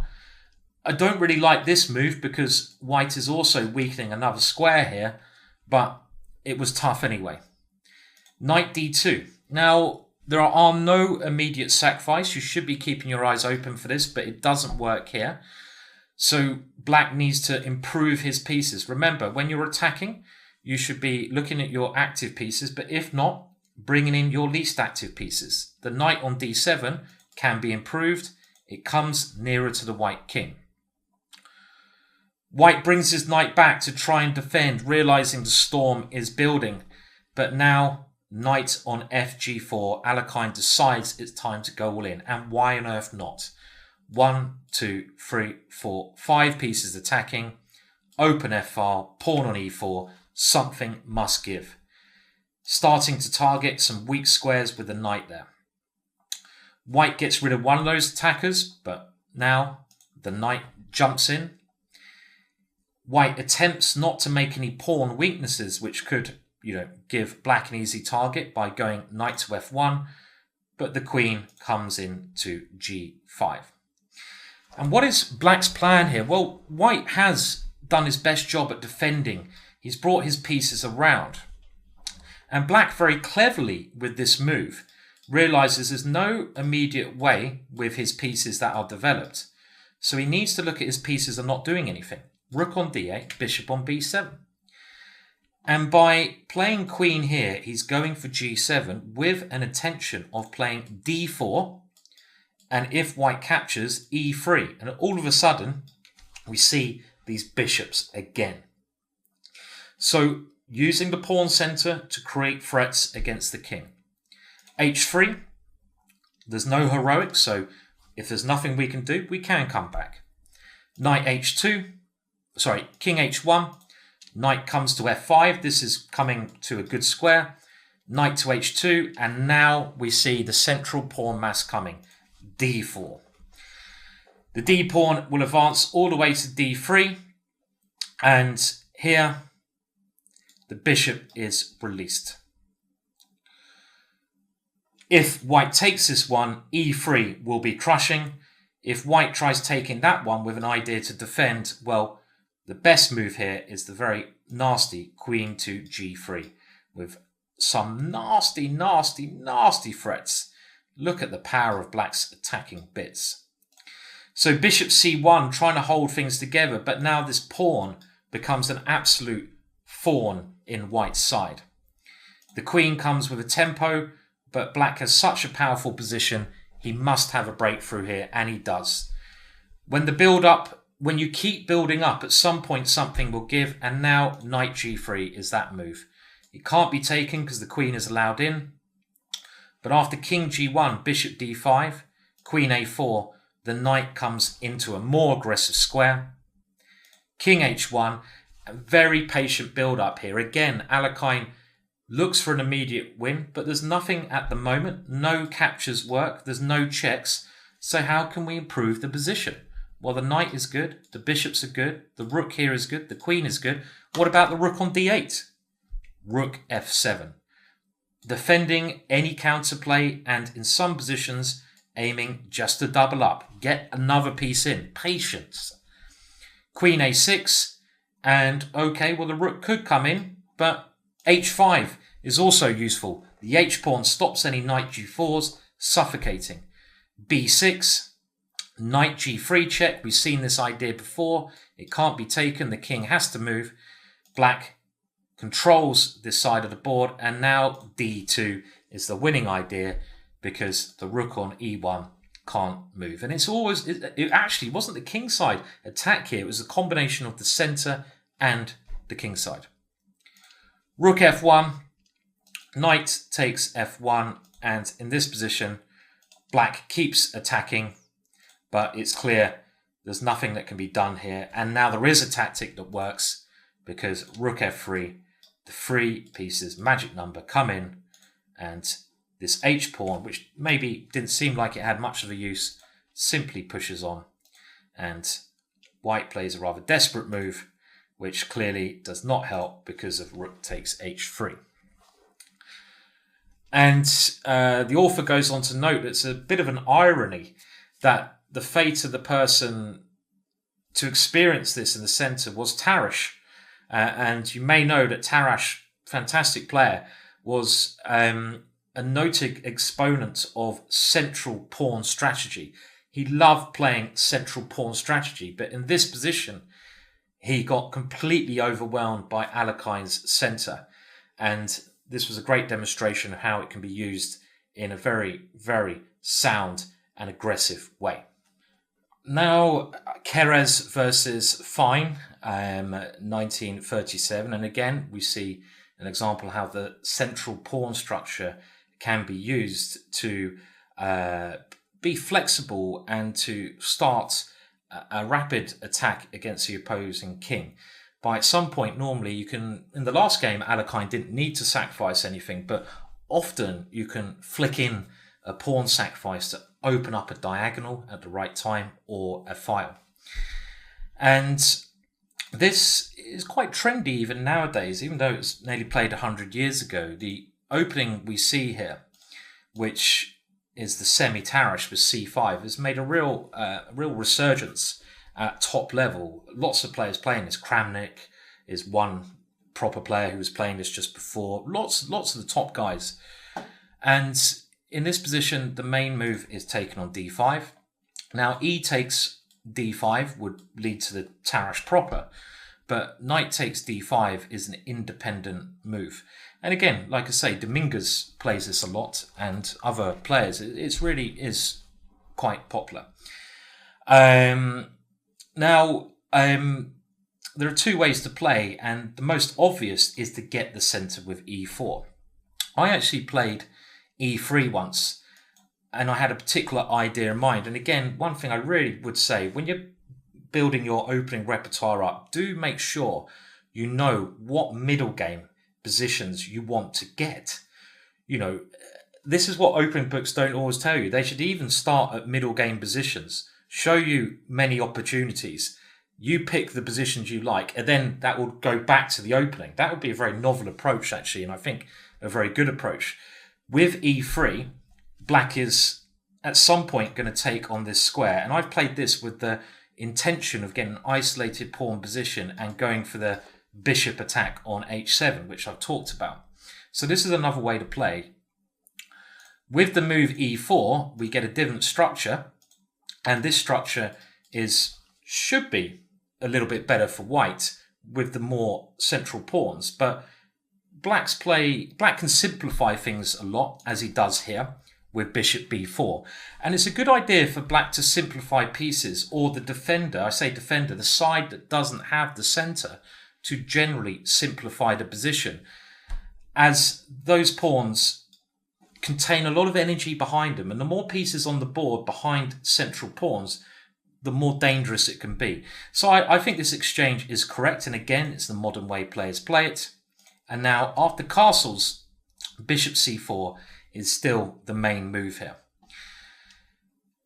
Now, black here plays knight to d7, and modern day theory considers this a weak move, committing the knight too soon. In actual fact, a better option is knight c6, where black attempts to keep some hold on white's centre. And this will be combined with b6, and black tries to attack the centre from the side. And even though, this is the modern approach of black, white's plans in this kind of structure are quite similar to what we see in the rest of this game. And those plans involve white developing and at some point pushing forwards with the centre with two ideas in mind. Idea number one is simply to queen the d pawn, because that's where we get a passed pawn. But idea number two is very interesting. After black takes on d5, to play e5, and remember your pieces have to be in the right squares for this to work. We know that a pawn on e5 gives us a very good attack against the black king, and if we can combine this with a bishop against h7, it leaves very interesting attacking possibilities. And again, when you're playing any opening, these are the things you need to know. So knight d7 is a bit passive. White castles, b6, rook in the centre, bishop b7, other rook in the centre, rook c8, bishop b3. All sensible moves. And now knight to f6. This is an attempt to put some pressure on the centre of the board. And what black is trying to do, black is trying to force white to play the wrong pawn move. Now, so far I've only talked about d5, and d5 is the pawn move white wants to play to get a passed pawn or to get a blockader on d5. The other idea is e5, but this move is basically known to be a positional error. Black will get a very nice square on d5 for his piece, and also the bishop on b7 should give him very good chances against white's king later on. So there's no reason for white to give away the square. If you really wanted to do that, you should go d5 first. This is a well-known idea, as we may see, and after taking, then go e5. And in this kind of position, you don't have the problem of black securing a knight in the centre, and if you can get a knight to d4, meaning black's bishop is also bad. But there's no reason to do this straight away, so white simply plays queen to f4 to move the queen to a more aggressive square and defend. Queen c7. Now, again, exchanges will kind of help black here. Often when you have the centre, as I keep saying, we want to use the centre to attack. In order to attack, you need the queen. So queen h4.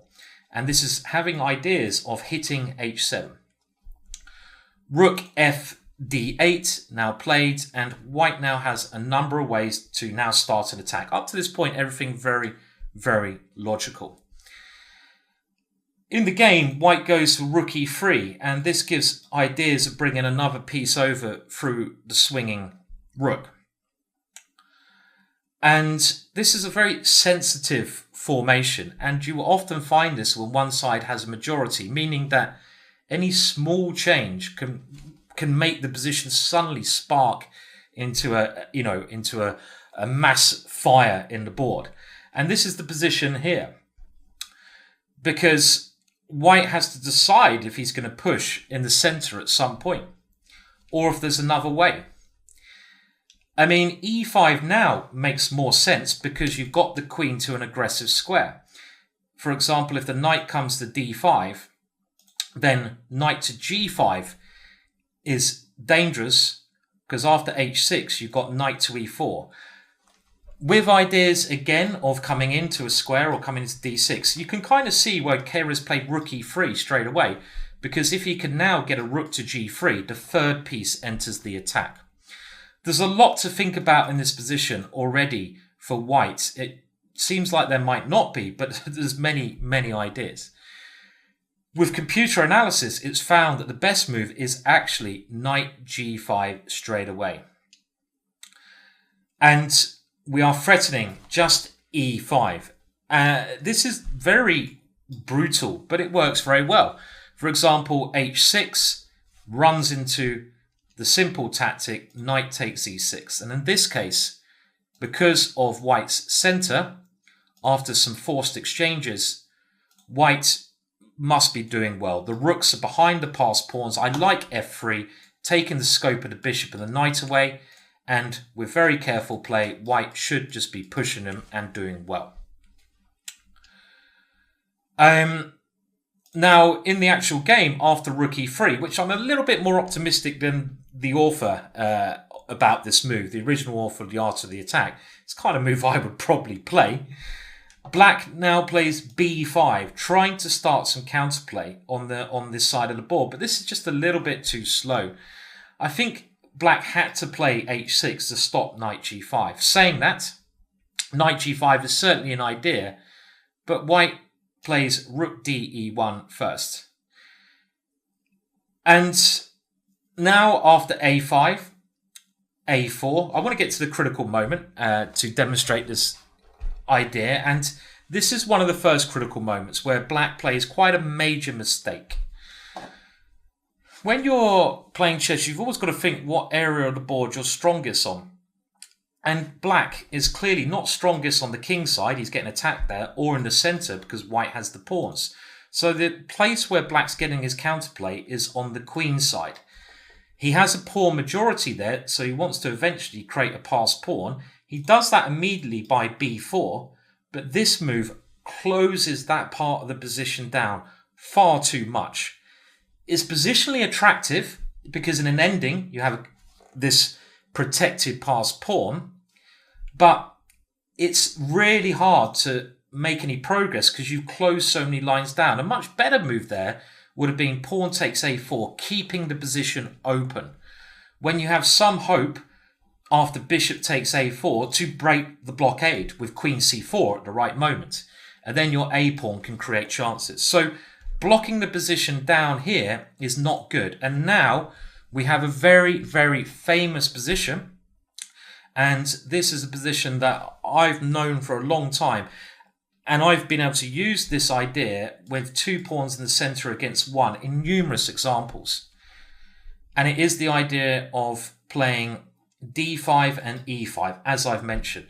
Now, if you play e5 straight away, we unfortunately allow these advantages that black has, the d5 square and the open bishop.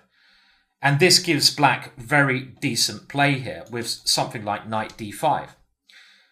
But by playing this move d5 first, a mini sacrifice after the capture, e5, we take these advantages away from black, and he has no longer a good bishop, and his knight has to go to a much passive square, meaning the only defender of his king is walking away. A similar sacrifice, if you know, is played in the modern Benoni, where sometimes when you have pawns on e4 and f4, and black has a pawn on d6. Again, I want you to try to picture these positions. So think of that pawn structure. You go e5, they capture on e5, and then you play f5. And the idea is if you go f5 straight away, they have the e5 square and they can put a knight there. By sacrificing a pawn first on that square, you make sure they can't put a knight there. And now black plays another mistake. Black really must play knight to e4 in this position. He has to play as actively and blockade the position as much as he can. Yes, this is still dangerous after e6 with the idea of now sacrificing the way through, but this was still a better way to try. After knight d7, now white actually makes his first logical, as much as I'd say, but first mistake, knight g5.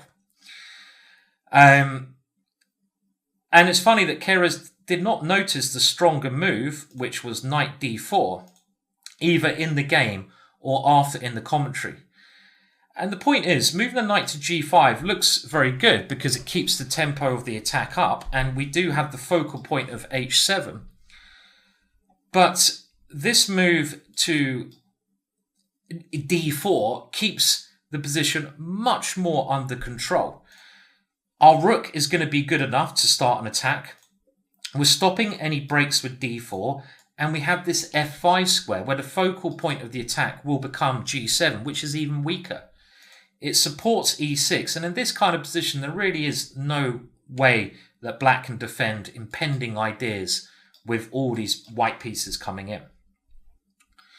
Now after knight g5, black should try h6. As scary as it is, this is the only move. When here, in actual fact, the move f4 is well worth considering, and we get a complete mess which is just about defendable for black. If you try e6 here, which is another logical idea, black can take on g5, and after rook e7, king g8, there's no obvious way to break through here. As dangerous as this position looks, again, I think in a game situation, these lines, the annotations in the book, they go into real depth, but I think we have to just keep it real, meaning that we're not going to be able to annotate all this. We can try, but we have to go with a gut feeling. And after something like queen takes g5 here, the only defensive move is queen c3, but it's good enough. And therefore, a move such as queen h5, threatening to come in, keeps a lot of pressure. And this position is very, very dangerous for black still. So I would still be happy going into a position like this. Complicated stuff. Back to the game. Knight to f8 played. And now knight takes h7 is one of those clearance moves we saw before when the rook can come to h3. Remember this idea we saw before? It's a long time ago now. We can get away to h8. And after rook h3, black collapses very quickly. But there's no adequate defense here. Queen to c1. Maybe the simplest winning technique here would be to take on d8, diverting the rook on c8, and then taking here with what should be an easily winning position. But queen takes h7 is very tempting. King f8, and now rook e3. The attack still rages, and we have a break with e6. d4, black has to try something. Check, and we're not worried about our rook because f7 is mate. And white keeps the attack going, and e6 is the final move of this game. Keres, a well-known attacker, and you can work this final position out for yourself. It's going to be checkmate. And he shows great flair in this game, using his central pawns. And the one thing I've taken away from the central pawn structure is that d5 and e5 thing. But what Keres does, which I like in this game, is he does not rush sacrificing this, and you shouldn't do that. You should build up your position as much as you can first, which he does by placing his rook in a swinging position, getting his pieces to the best squares, stopping counterplay with a4, getting his queen over there. And only then does he use his central ability to basically create what is a very scary attack. We're going to look now at not the central majority starting attack, but a term that Vladimir and in this book coins as the bayonet attack. Now, the bayonet attack can be defined as the advance of only one of the aggressor, the attacker's pawns, on the side of the board that's facing the king, his castle king, using one pawn to create threats, open up that king position. Basically, you're using this as kind of a lever. You're levering or trying to lever open the black king with this one pawn as it moves forwards. This is easier to do when your king's on the opposite side to your opponents, because even moving one of your bodyguards could expose your king. But it's a very common technique, and it's something that works very well in the game Keres Petrov 1939. Now, it starts off with a French Tarrasch, and we have black playing quite a solid setup, but a setup that lacks some space. And we're going to dive into the middle game position. White obviously keeping this strong attacking piece on the board. I've had this position myself before with the white pieces. And after queen takes c5, white plays the most aggressive move, castling queenside, which is clearly the right way to go. Black goes kingside, and now knight e5. The knight takes up a very good central squares. Knights are best in central positions, and after b6 we now see the start of the bayonet attack in action. If you can't make any progress with your pieces while attacking, you should always be looking at your pawns. Your pawns are like little levers. They're little levers you push forwards to try and pry open the defense of your opponent's king, especially when your king is on the other side. I'd say the bayonet attack is like a mini pawn storm. And here g4 is precisely the move you want to play. This makes much more sense than h4 because you're coming to g5, and when the pawn gets to g5, it has an immediate effect on the position. It gains a tempo, forcing the knight away. And when black's knight moves away, h7 becomes a much juicier target to attack. We also, with this g4 idea, have an idea of moving the rook around behind it. Another rook strategy like rook g1, rook g3, rook h3. This occurs in a number of games. Bishop b7 played, and, well, rook g1 is the move you'd think that white plays, but white thinks, to hell with it. I've got an opportunity to keep coming at at black, and I'm going to do that. g5. And I really like this one. White's pieces are in a very strong position to attack, and this is opening up lines. And Knight d5 was played. Now let's have a little look what happens if black grabs on h1. Well, the problem is we take on f6, and after, let's say, pawn takes h6, the king becomes far too weak, and we can play check, and now bishop h6 with mate next move. We have 4 pieces attacking here. There's no way to guard the focal point g7, and if rook g8, knight f7 is a problem. If black takes with the bishop on f6, then we have the intermezzo knight d7.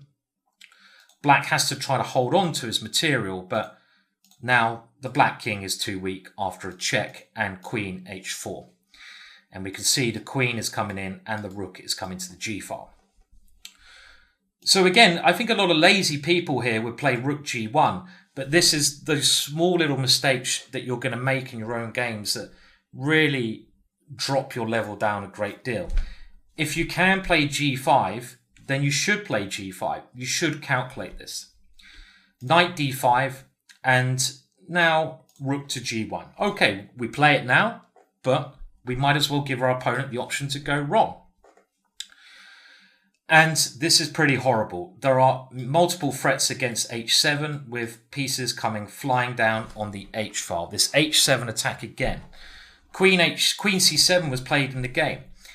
If knight b4, which is suggested by Yudovic, then whites can happily take on b4 and play rook g4 a la tempo.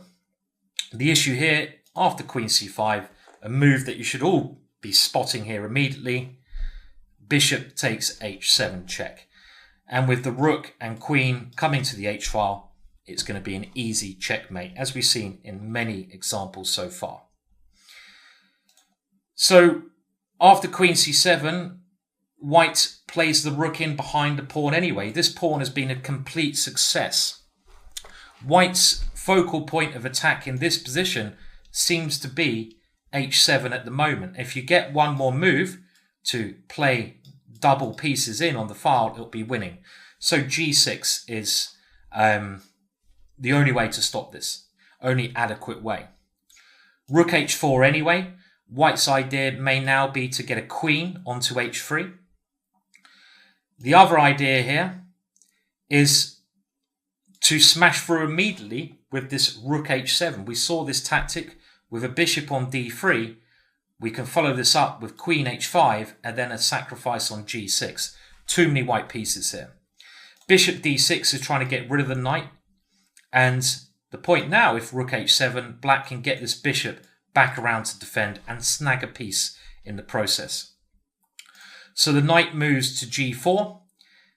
More weaknesses have been made by g6, particularly h6 and f6. Rook fc8, trying to make an escape run and a square on f8 to defend from. And now, very calm move, king b1, showing complete dominance of the attack. b5, rook g1 comes in. And this is another piece lined up. White is not even risking anything with his attack. This one pawn has come, has created a big attack, but white hasn't done anything bad to his own king. Bishop e7. The knight comes in now for the final kill, and the final kill is now knight takes f7. Something was bound to happen at a moment. You've always got to watch out for tactics that eliminate the bodyguards, and now that black's queen is not defending here, this is the breakthrough that was needed. Bishop c5, rook takes h7.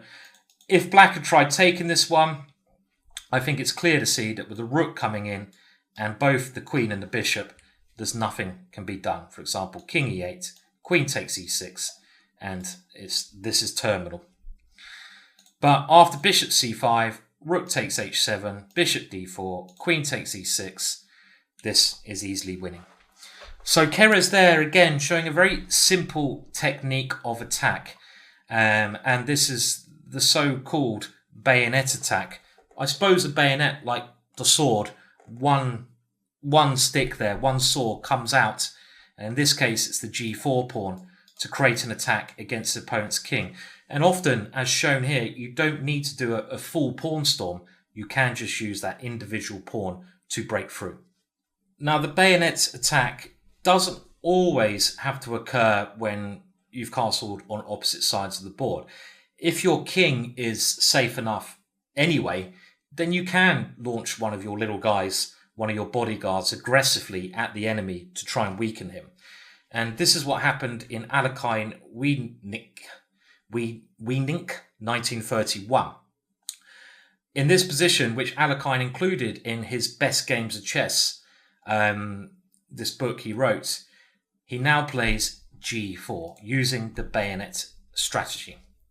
He goes on to say that this little pawn threatens by its further advance to set on fire the Black King's residence, which is a very nice way of explaining this.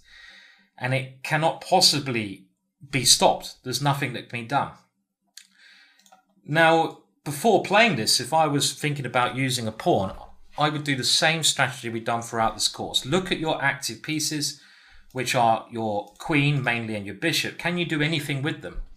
Well, no. If the queen comes in here, black has knight f8 defending and gaining a tempo. Our rook is not in a position to come through, and black has got quite a lot of pieces around his king, so we do need to look at pawn breaks to open up the position, which is key to this bayonet idea, and g4 is a brilliant way to do that. g5 will open up the h-file, exposing the king more. Queen d6 now played, and the point of this move is quite a crafty idea, because if we do play g5, black was going to slip into d5. And this is pinning the g-pawn down to the pawn on g6 with some other threats. But whenever your opponent plays a move, of course, you should think, why did they play that move? What's my opponent's idea? And here is we can clearly see the idea of queen d5. So bishop g6, gaining a very useful tempo first against the rook, defending the queen.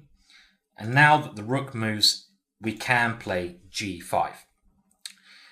And this is the point of the bayonet. The point of the sword comes into contact with black's position, opening it up. And now both the bishop and pawn on f6 and h6 are targets, and black cannot keep the position closed in this structure. He goes on to grab a pawn. If you've got a bad position, why not grab a pawn? The other option, queen d5, would actually be met now by pawn takes f6, bishop e4. Actually, might still be okay there, but this is much more to the point. I'm saying bishop e4 in this position because black has put his rook on an obstructing square. And if we go bishop e4, there's no knight to f8 anymore. So we have this very crafty idea of simply slipping in to g6. But also the aggressive way, taking on f6, is going to be winning with a destruction of black's kingside. Pawn takes g7, queen takes h6. After bishop takes d4, white uses the bayonet, g takes h6 to open things up anyway. Black tries to defend with the knight, but h takes g7 is a very useful check. And with the queen coming in,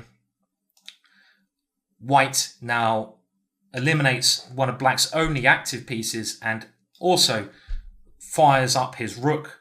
Knight takes d4. And rather than moving the rook in, he plays a very sweet move here, bishop to b2, and black resigns. We can see just how powerful this position is, and there's an unstoppable threat of queen takes h7 because now the knight is pinned down. This little bayonet, the little pawn, created absolute havoc in black's position there. It came up very safely, destroying the black king. Be careful when you move pawns in front of your king, but if your king is safe enough, it can often be a way to create that extra pressure that is needed on your opponent's position. So we just saw the use that Alekhine did in the bayonet attack, which is an individual pawn racing up the board to create some problems. But we can also do it with multiple pawns. And I call this the pawn storm. The author of The Art of Attack calls it the pawn avalanche, which also makes a lot of sense with that analogy of this mass of pawns coming up the board. This example, Selector versus Tarrasch 1903, is a very good example of that, and it actually does involve both kings being on the same side, a rarer case of this play. But the reason this works so well in this position is that white is considering what black can do, and black is really in a position of no counterplay whatsoever here. Tarrasch has got himself in a cramped position. He doesn't have any active moves. And when we have time, we can do more ambitious plans. And as white in this position, realizing that black can't do anything active, has no threats, we have time to do the avalanche with g4. We can also do this because the center is closed. It's much more risky pushing your pawns in front of your king if the center is open, because it might explode and your king also might implode on the effect of that explosion. But here, g4 is totally safe. Knight c5, black trying to find some squares for his pieces, and white very sensibly keeps this key attacking piece by slipping it away. a5, securing the knight on c5, stopping b4. And now g5 would have just been simple and strong. There's no reason to slow down with the attack here. The queen can come in next and black is in serious trouble. King h1 was played first, which is not necessary. You should always play the most demanding moves. Knight d7 and now g5. Even though white's lost the tempo, this is still incredibly strong. Black had to try something like knight to f8 here. Instead, he goes f6. And this is another case of pawn moves in front of your king, weakening your king position. And this is only a move you should play when really necessary, because there are now more ways white can open the position up. White plays h4 first. He doesn't need to rush. He can protect this position. Bishop f8. Rook g1, and white is preparing for the opening of the g-file. This pawn avalanche has been very successful. Bishop e7, showing how completely powerless black is. And this is, this is an example. We haven't seen the build up to this, but of white playing good positional chess to dominate the position and only then launching an attack. And attacks will only occur from position of strength. So you have to be confident in your positional play when you're doing things like this. The most powerful piece comes in, queen to h5, knight to f8, and now white increases the pressure. Rook g3, bringing in reinforcements. There's no need to rush here. Black is powerless. Rook to a8, I would probably resign rather than playing such a passive move. And now bishop takes c5, and this is very clever because white spots a tactic in this position, and the tactic is d6. If bishop takes, we take on f6, and after queen takes, the knight comes in a la tempo, and this is completely collapsing as rook d1 now played, and the pawn is taken on f6. Black cannot prevent the collapse of this square, a key square, and then the position goes with it. And we should really note the three stages of this attack. The first stage was the creation of the pawn avalanche. So white did this by playing this g4 move. This was the first stage, creating his pawns coming up the board. So this was stage one. The second stage that happened in this game was white deploying his pieces to better squares. So if we have a look, the queen comes in, the rook comes up, and eventually we see the knight coming in to e4. And the final stage was the actual breakthrough. He didn't actually need to play it in the game, but the breakthrough would have been pawn takes f6. So pawn avalanche, deployment of pieces, breakthrough. And this worked very well because of black's lack of counterplay. Another famous example of the pawn avalanche in motion, and this is Rubinstein versus Teichmann, 1908. And like the previous example, the stages of this we're going to look at. We're going to go through the moves again reasonably quickly, keep the pace up. But do note the key stages. Number one is obviously, once we've built up the position, but we'll talk about the pawn advance, is the creation of the pawn storm. Number two, the next stage of this is deploying the pieces in the right way that works well with the pawn storm, creating the pressure. And the third and final stage is the execution. Now, on its own, a pawn storm, pawn avalanche, whatever you want to call it, is not going to be decisive. But combining it with pieces and other elements, it's one of the biggest threats that can be given to the blockade of opponent's king's position. It's one of the biggest ways to try and break down our opponent's king and bust it open in an attacking flair. So let's have a look how Rubinstein did this now. And we had some Queen's Gambit position. We've seen a fair few of these with both sides developing soundly. And here, Queen C2, B6 played. Now, B6, a little bit passive here because of the good reply. In this position, C5 is a more active response. Black has castled, white hasn't. So black should actually be quite happy to try and open up the center. After B6, white gets an opportunity to close down the center.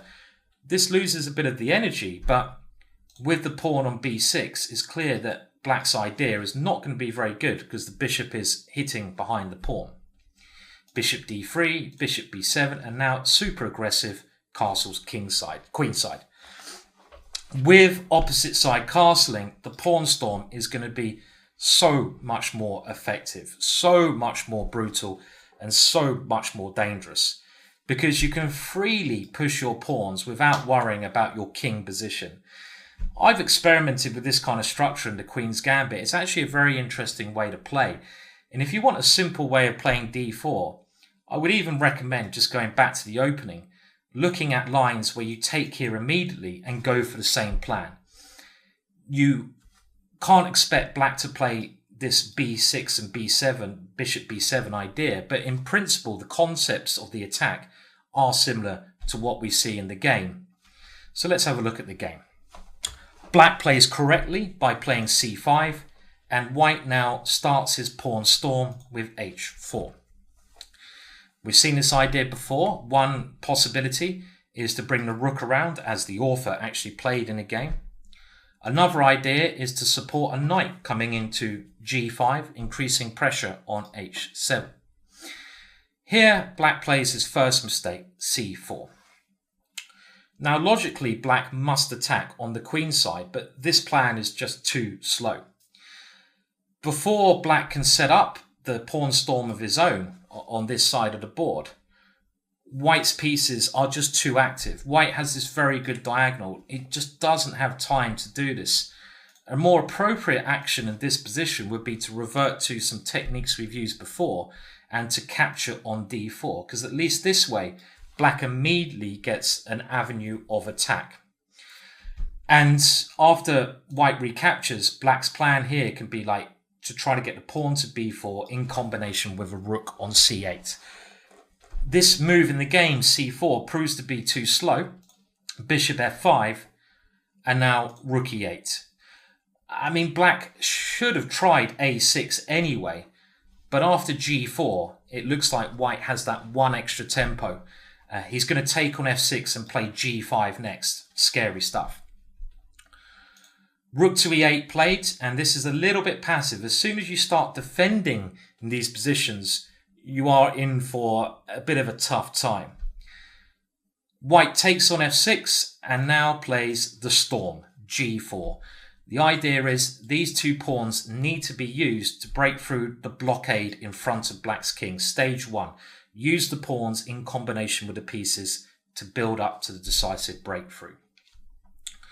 Bishop D6, here they come. G5, and this knight is good, but still white continues. H5. The pawns have reached the 5th rank. The next plan is to break through on the 6th rank. Queen E7 played. Now, obviously, taking any pawn and opening up lines in front of your own king is very dangerous. So knight takes G5 here is even more dangerous because white will take on h7. And this is horrible with a rook coming in and h6. Now we have the bayonet attack, just one pawn, but it's enough because of the open lines.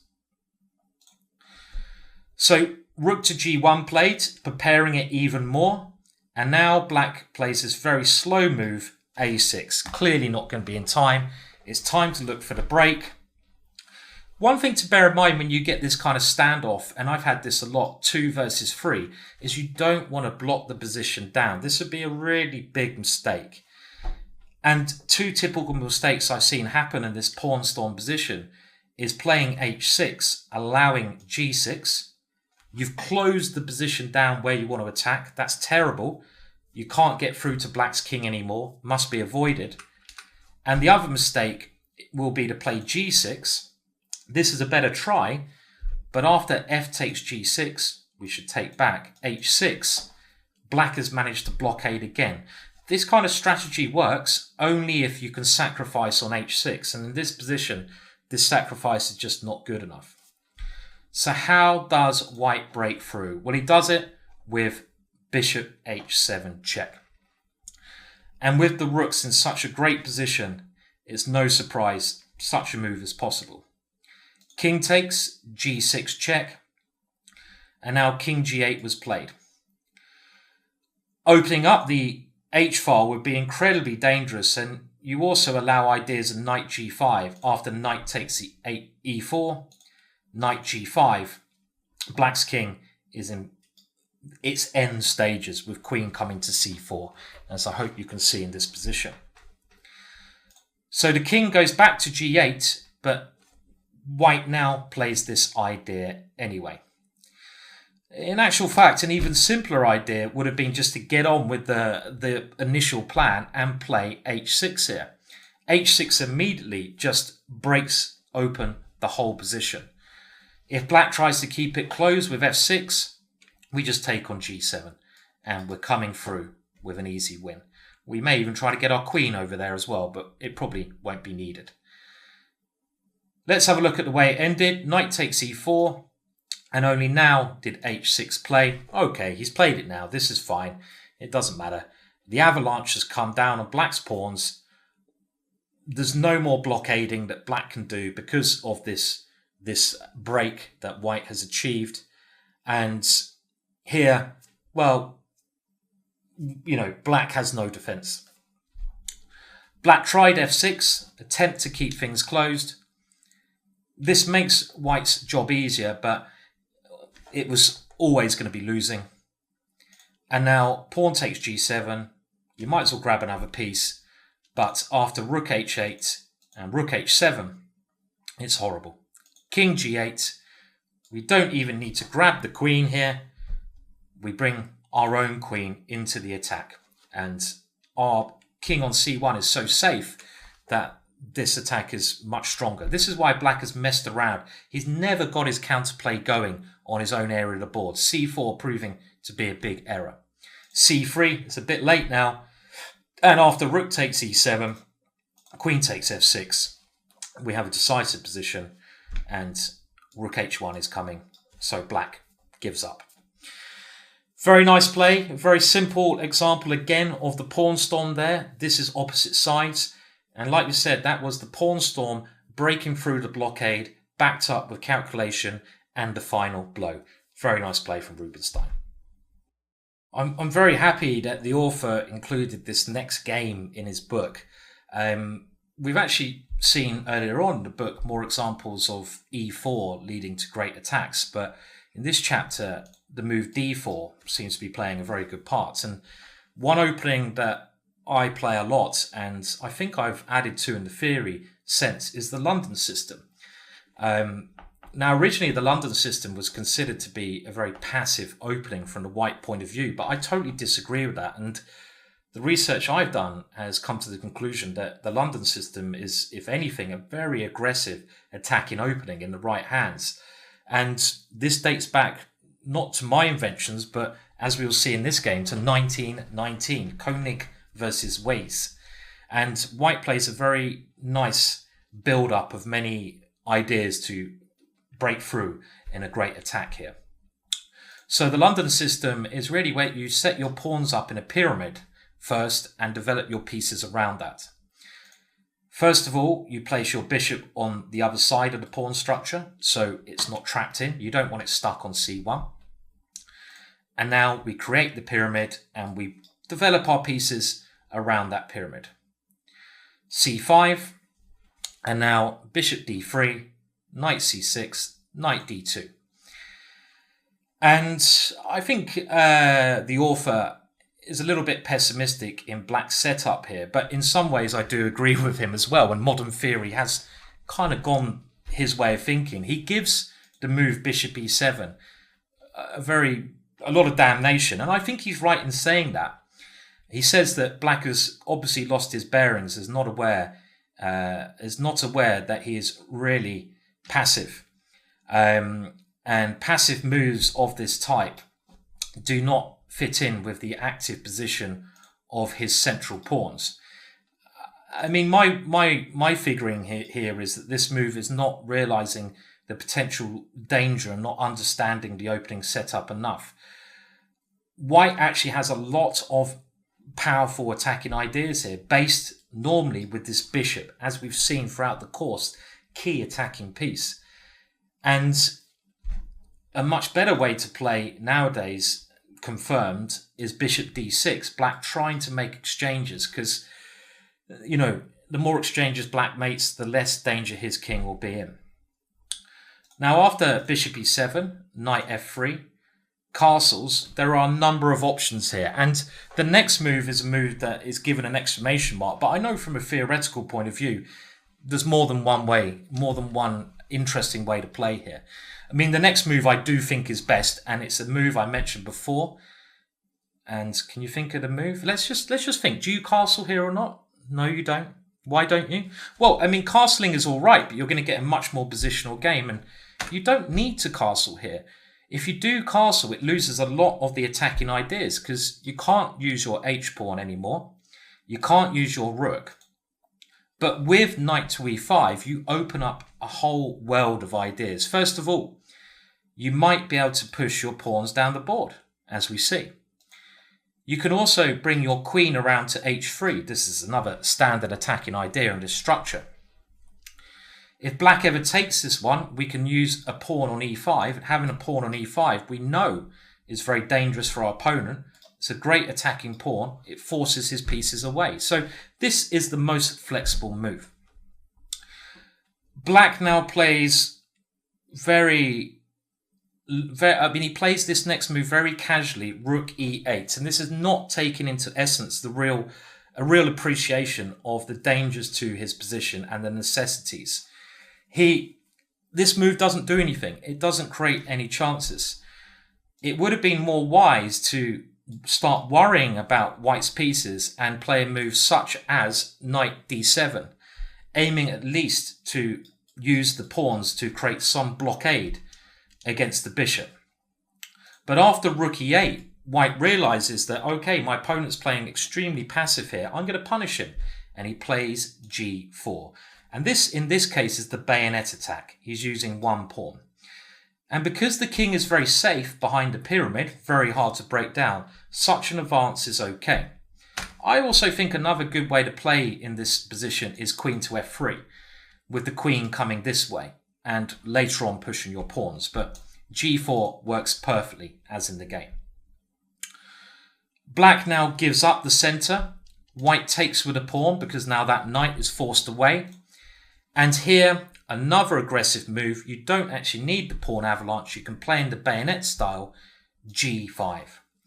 And do remember, offering a pawn in front of your opponent's king is nothing to shy away from if it opens up successful lines to attack.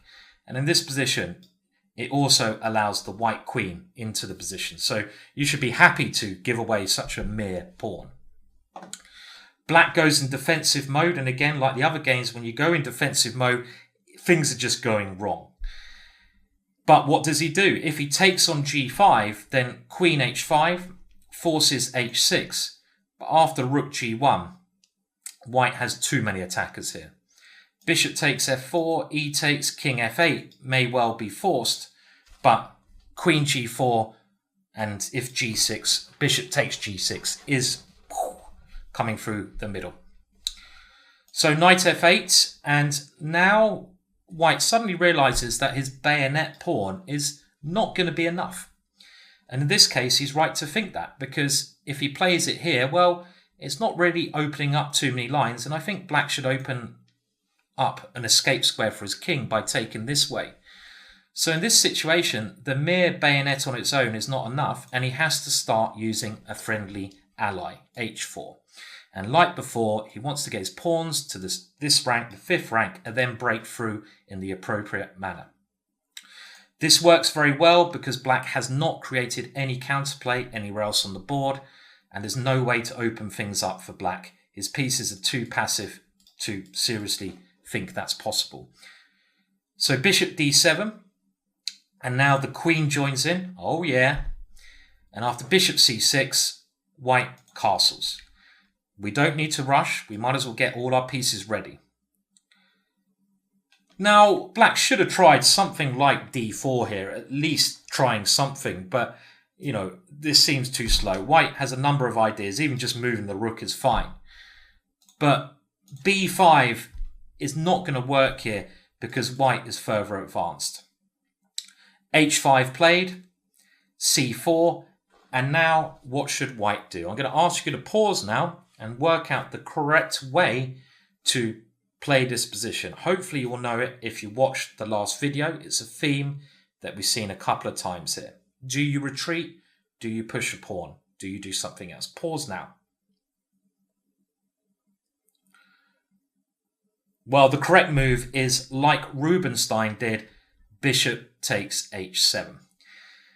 For a piece, we get rid of a bodyguard and our pawns are going to be heroes with the rooks behind them. It's too much. As soon as white's pawn avalanche has established itself on the 5th rank, this very normal piece sacrifice is so often working. It breaks up any blockade black was hoping to achieve. After knight takes h7, g6 comes, and you can see the opening of hell for black here appears. Knight g5, an attempt to blockade, but now the very crafty move, knight takes e4. I really like this move. What's the only piece in the position that is not doing anything for white? It's the knight on d2. So by bringing your bad pieces in, you keep all the other benefits of the position. We can't take this one with a pawn. We don't just drop the queen, we drop the knight as well. Black has to take on e4, but now we've opened up the g line and pawn takes f7, king takes, queen g6 is crushing. Black tries king to f8, but h6 is the nail in the coffin. White is winning with a number of ideas. We might even queen on h8. Bishop f6, well, here, let's open it up. Pawn takes, bishop takes, and a very nice tactic, rook to h8. After bishop is played, because the king has no way to really get away, we have bishop h6 and queen h7. With mate next move, black resigns. Lovely game there in the London system, showing how dangerous that opening can be, even if it's not considered to be by theory. So, on to the next example of a pawn storm, pawn avalanche, as it's called in the art of the attack. And this next example is actually one of the more common ones, I'd say, that I've seen a player, normally of the white pieces, actually use on his opponent to break down their position. And this is what pawn storm is all about, isn't it? It's breaking through the defenses of your opponent's kingside castling structure, trying to create openings to attack on. And the game we're going to use for this is Toulouche versus Kotov. Kotov popping up a lot. And this is from 1945. I heard a funny story which I think was about Kotov, and just to digress from the course. I don't know if it was about Kotov, but I heard the rumour it might have been Kotov, and he was apparently a Grunfeld player quite often, and the Grunfeld is an opening that black plays, if you don't know it, where you go knight f6, g6, and d5. And I might be in somewhere else apart from Kotor, but it's a funny story. And the Grunfeld's where you take on d5 and go e4, and this is the start of the Grunfeld for black. And there was a famous story where a very strong Russian player, potentially Kotov, but don't quote me on that, turned up to a game of chess very, very drunk, probably been on the Russian vodka for some time. And the game went like this. So the player who normally plays the Grunfeld was black, and it went something along the ways of here, and then something like this, for example, and then it went here, here, here, and then the terrible move e5, and already black's strategy has been looking a bit weird. And after white took on e5, the player of the black pieces suddenly said, "This is the worst Grunfeld I have ever seen." Probably stumbling a bit as well, not realising that he'd done it on the wrong side of the board. It was on the other side, and that his opponent had not played 1d4 but gone 1e4. He obviously couldn't see the position so well. I mean, again, I don't know the truth end of these stories, and it could just be hearsay, but it's quite amusing anyway. Back to the game. So Toulouche played the Sicilian. We see a lot of open Sicilians in this course, which I think is par for course, as in you get very exciting games with a Sicilian opening. So something you might want to try out, especially with white after this course. And now the open Sicilian, and here we have knight to c3. No Najdorf this time, but d6. And this is a very solid way to play, a bit like classical Sicilian-y. Black is playing in the centre, and now g3. But the most scary response nowadays is considered to be g4. And g4 has become more popular for white against certain positions in the Sicilian. This is quite a current trend, especially in the Najdorf, if you know the g4 line there. And this is called the Keres attack, where white tries to push forwards on the king side straight away. And you can see this has similarities with the bayonet idea. You use one pawn to attack your opponent's position. So it's well within the theme of this course. Now, g3 is a very normal move, just developing and controlling the centre. Knight c6, bishop g2, and now bishop d7. Now, it's considered that the best move order in this position now for black, as black is a little bit more cramped, not pushing past his third rank here. And when you're a bit more cramped, you want to exchange pieces, is considered to take the knight off first, and after queen here, then go bishop d7 to c6. And the bishop's quite well placed here, and black has good counterplay with d5 ideas coming later. After bishop d7 in this position, white is given another possibility, and that possibility is to move the knight. Now, knight here is interesting, certainly, but queen b8 does defend, but knight de2 is also a nice move. When you have more space, you want to avoid exchanging pieces, and this is often a decent retreat. It's not always passive as such to go backwards. Black now plays a6, trying to get counterplay over here.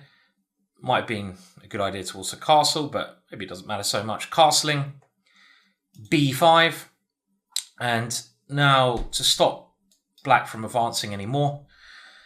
Sacrifices with knight d5 are very common in these kind of positions, but normally sacrifices with knight d5 are going to work much better when your knight is still in the centre of the board and black's not threatening to take it off, because you want to combine the idea of going knight d5, and after black wins your knight, you capture back. Your knight on d4 often then comes into c6, sometimes into f5. In this position, these ideas are not as good because you've got this knight you've moved backwards. So again, you've got to always think of the conditions that are available before you sacrifice. A3, normal move to stop that one being annoying. Queen C7, again, very normal. And now H3. Bishop E7, King H1. The king gets off this diagonal, in showing the intention of pushing the F-pawn. Castle's kingside, and now, rather than pushing the F-pawn, white goes G4 first. The preparation of a bayonet attack using one pawn. And it's very justified in this position because black is a long way from starting any counterplay. And when I mean counterplay often starts from a pawn push, a pawn break, if there's no pieces that are really worrying in the position. And the main pawn break here is D5 for black to try and liberate. But black is a long way from playing this D5 move now. So another reason this is also good is the center is quite closed. There's not really any open lines towards the king. I mean, it is still risky moving pawns in front of your king. It can backfire later on. But here it seems a very normal way to play. And this is a normal, good idea in these positions. You also vacate this square for the knight, and the knight can travel towards the opponent's king like this. Well worth remembering.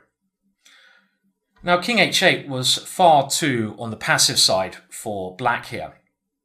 Something like Rook F D8, I think was, every tempo is important, and black needs to start his counterplay. He needs to try and get ready to do something against white's kingside advance. You can't wait with a passive move such as this.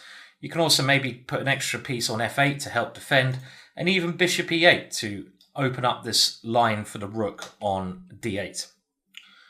So knight G3 now played. White continues in simple fashion. B4, trying to get some counterplay. The only problem with this is that after the exchange, you could say black has another weakness.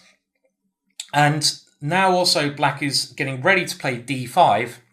So it's certainly time to play G5. Because this knight was very useful in trying to control some central squares, mainly the D5 break, so let's push it away. And our knight here is also useful, just giving extra control if black ever wanted to put the knight over there. So the knight now goes back to G8, but this is very passive defense, and now we see another pawn entering into the attack, F4. And this pawn attack is a very common idea in this type of Sicilian, which we could say is the Scheveningen Sicilian. You also see it in lines of the classical Sicilian. Shirov used that against me once when I was on the black side. And here, black really needs to create that counterplay, but black is really a long way behind also playing D5 here. It's not easy to play this move. At the moment, white will simply win the pawn on that square. So black has played a little bit too passively, hasn't been able to get any active counterplay. So the idea of just pushing on the king side, using this avalanche, is a good idea for white. Why not? Now bishop c6, which is a weak move because of white's reply. A better idea would have been something along the lines, again, of just playing, I would say, rook on a to d8. You've got to try somehow to play this. The reason black should be opening the center is that even if he does lose a pawn in some situations, you want to try to find some way to get to the white king. And by getting rid of white's pawn on e4, you can at least try to get some open lines in that long diagonal I've shown you there. So here, another good move for white. The second time, the white knight comes around to e2. And I really like this idea.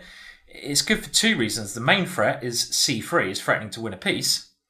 And the other idea is the king's over there, so white's throwing all his pieces towards the king in a very simple, non-rushed way. White's not rushing his attack here. Bishop b5, and now bishop d2. And the point of this is if knight takes c2, rook c1 is obviously good. So black now plays d5. Has to try this break. But now another reason the bishop came here, it slips into this square on c3. So black has managed to play the main break he wants to do, but white has made very good use of the time that is taken black to achieve that break. He's used this bayonet pawn, backed up with another pawn, to force his opponents back, but also to gain control of this diagonal. A diagonal we have, talked about earlier on in this course. Black takes on e4, and now knight to h5, threatening checkmate. Can't be a bad idea. Pawn to f6, and now a brutal move, and a very strong move. Apparently Grandmaster Tulash, a very strong player, was an officer, and he uses his weapons well, being trained in the art of war. After the bayonet and the sabre, here comes the suicide bomb, and it is knight takes g7. And this is correct on the basis of the pawn avalanche that is to come, and white's dominance of this long diagonal. The pawn on g5, very good for this attack. Now, black threw in bishop takes e2, and I can understand that because this knight is looking to come to e6. Very quickly, if king takes g7, we can see this knight d4 is getting very dangerous. When black defends the pawn there, white can bring a bishop into the attack, and with the queen coming in and maybe a rook to g1, we can just count the attacking pieces as we so often do. And this is a very simple way to see if our attack has success. And with our pieces pointing like this, there's a very good chance of success. Rook d8, queen h5, for example, king f8, and we're going to come in. The problem black has is he can't ever use his f-pawn, because if he does in any situation, well, there's this very strong bishop. This very crafty maneuver putting the bishop on c3. So we have bishop takes e2, getting rid of that piece, and now you have to take the knight on g7. But after bishop takes e4, yes, maybe black's got rid of one of white's attacking pieces, but we have this situation we've looked at again with the bishops attacking, and also combined with an open line with our pawn advance and our queen coming in. A lot of attackers here. Knight d5, understandably trying to get rid of that one, but white now has time to threaten checkmate. The rook runs so the king can escape. If rook f7, then g6 was extremely strong there because it opens up ideas of rook g1. And after rook d8, white plays rook g1 anyway, and another attacker comes in. Remember, if you have no immediate win, bring in your reinforcements. You don't always want to grab the first pawn you see, and taking on h7 in that position would have helped black run the way he wants to go anyway. So bishop c5, pawn takes f6, double check, king f8, and now a very nice move, a move which I don't think is too hard to see. It's very, very logical. Rook takes g8. We are in the final stages of the attack, so we've got to always think of forcing ways to get rid of any defenders of our opponent. That was one defender, and this is now pretty helpless. Black has to take it. His king goes back the wrong way, and we have 1, 2, 3, maybe 4 attacking pieces here. And now bishop takes h7, check. And the real point of this is if queen takes, we can play f7 check, which is crushing on the spot because of, let's say, queen takes, queen to h8, mate. So the king goes to f8, and now queen g6. There was no immediate check or capture, so you've got to look for a threat. That is a big threat. And in this position, if queen f7, we can check and go bishop g6, picking up the queen. So knight takes f6 was trying to get rid of some of those attackers. But now we check on f6, keep the most aggressive and fast-paced moves we can. Queen g5, and the king tries to run away. But after queen takes c5, we can see that white has the attack, has also the extra material. White's king is much safer compared to black's. And the game ended in quite short time. Black had to take that, but now all the moves come in pretty much with force. Bishop b4, queen c7, And now a nice move, f5 check, allows the queen to swing back. And we've also got this rook up coming in and the queen coming in here. So king h6, queen f4, king g7, queen g5. And around here, black resigned. The three pieces are going to weave a mating net. You can look at that yourself if you want to. And this game won the first Brilliancy Prize at the tournament. With queen e7 is probably the strongest next continuation. Very nice game, well deserved Brilliancy Prize, showing the power of using one pawn, the g pawn, and then using your other pawns, but also finding focal points to attack. In this position, it is g7, because black has moved his knight back, meaning we should be looking at which square do we try to get through on g7 and h7. Well, g7 is very tasty, especially after the knight comes here, because we can get our bishop on that diagonal. Very nice play. That bishop maneuver, in actual fact, was maybe the winning maneuver. This very subtle and slow move. And you can see, to do these great attacks, a lot of it is about maneuvering into the right position first.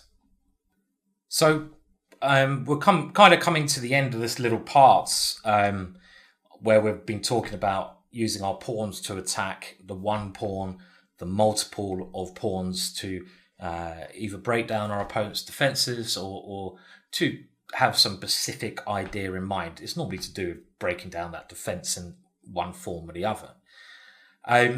Now, a little bit of warning that the author notes here, and it is really worth bearing in mind. The immense diversity of practical cases in chess. I mean, it's unlimited. You know, you're not going to have two games which are the same.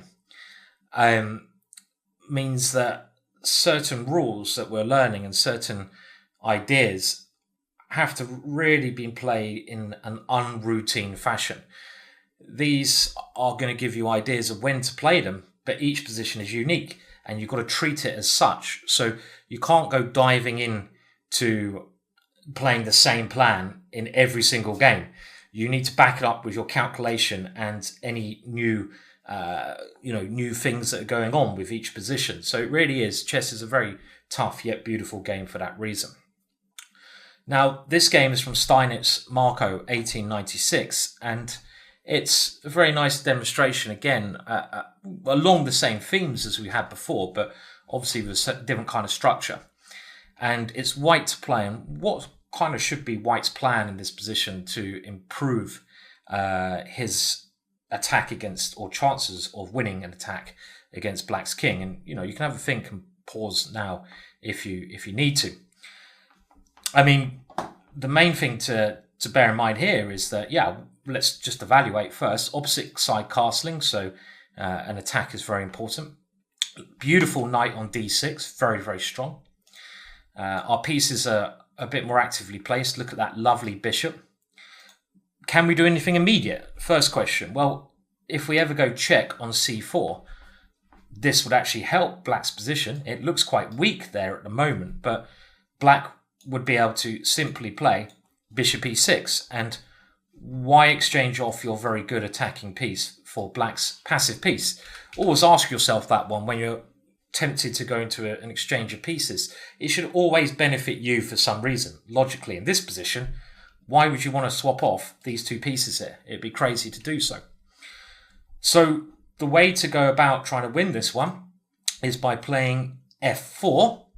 This is a good first move, but what's your plan? I hope you got the plan right. It's not just a one move trick. The general plan is to play f5, and that does one goal of controlling e6, and it does another goal of being able to set up the pawn avalanche. So after our pawn gets to f5, an idea of g4, g5 becomes much more attractive.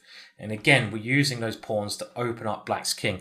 As always, you've got to evaluate if black has any active counterplay here, or if there's anything immediate happening to you. And there's nothing immediate that we need to worry about. So we have time to play this slightly long-winded pawn storms. Pawns don't move quickly. So whenever you're thinking about doing a pawn storm, you need to make sure they have, you have enough time to get them working. You have enough time before something happens to you, for example, and you do here. Black now tries bishop d7. Now bishop e6 would have lost the tempo to f5, and it's not really clear what else black should play. Maybe black should be trying to play b6, but if you do it in this position, there's a big there's probably some tactical problems along this diagonal. I mean, saying that, I would still have been tempted as black to try and open up some lines towards the white king. Bishop d7 seems a bit slow. f5 now played. Bishop c6, and now, only now that we've controlled e6, can we place our bishop on this diagonal. It was no longer good on that diagonal. It wasn't actually that great in the first place because of black's very strong defensive knight there. That knight was stopping any sacrifices. Good defensive knight on that square.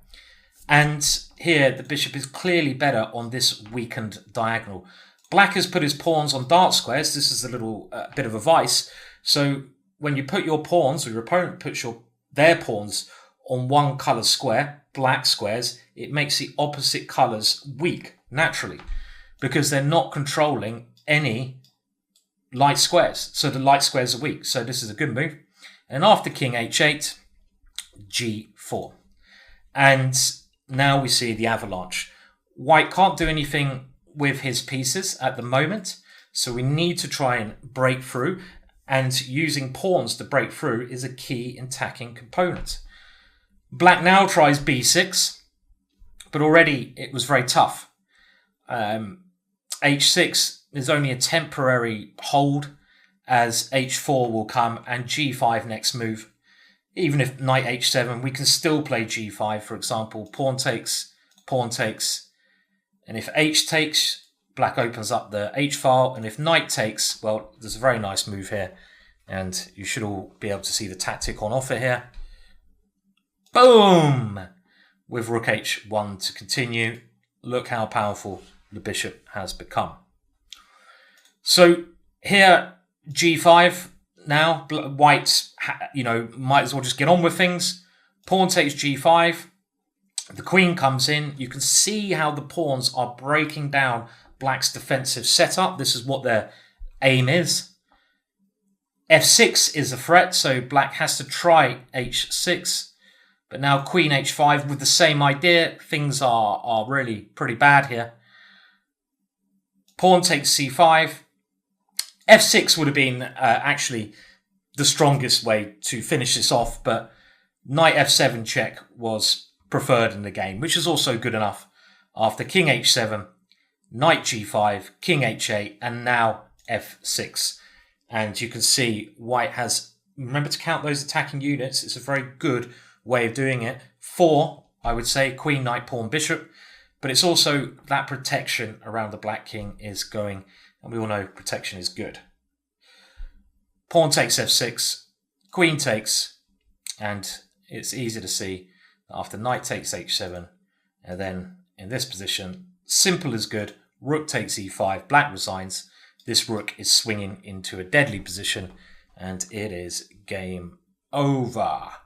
Nice game there from Steinitz. That kind of brings us to the end of this pawn storm, little bit of advice there. More effective when you're casting on opposite sides, but things to bear in mind. Do you have the time to do a pawn storm? It does take quite a lot of tempo. So if you're under immediate attack, or soon will be, you might not have time to do it. You will either need to do something more immediate or take defensive measures. Why do you do a pawn storm?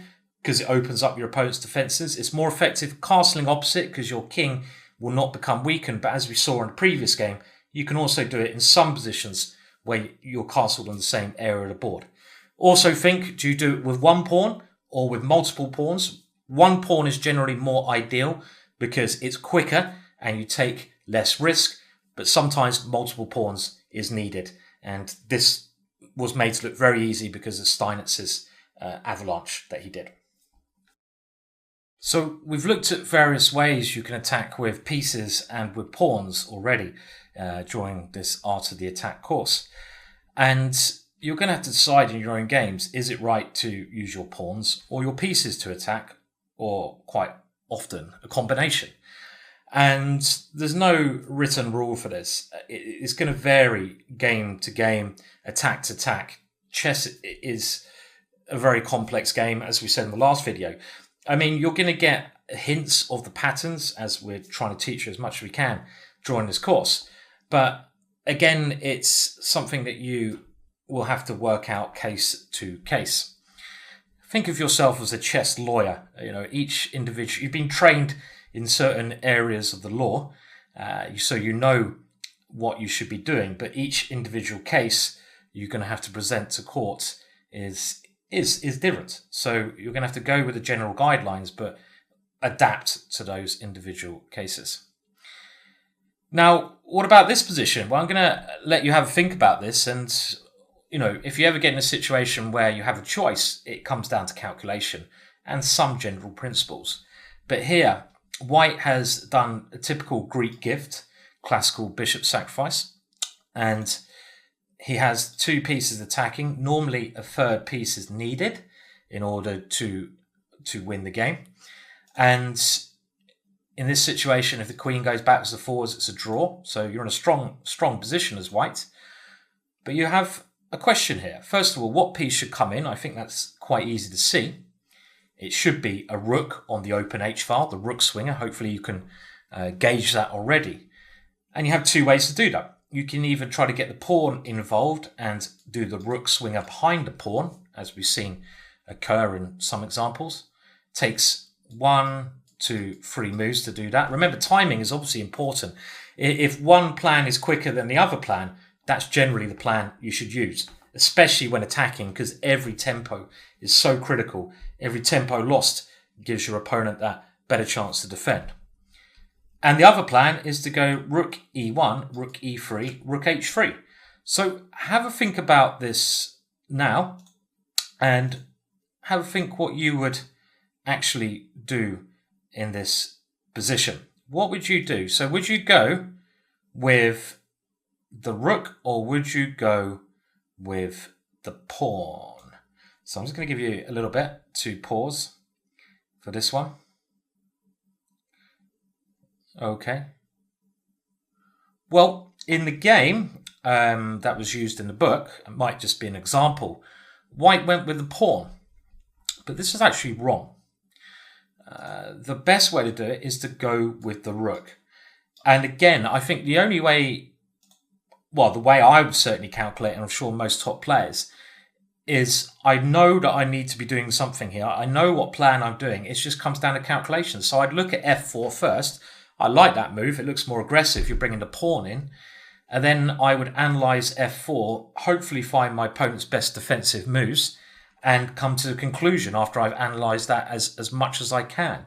I should be able to analyse all the lines because they're going to be quite forcing here. If f4 doesn't work, then I will look for another option. And my other option, as I've said, is already bringing the rook around this way. Rook e1 looks as good as any.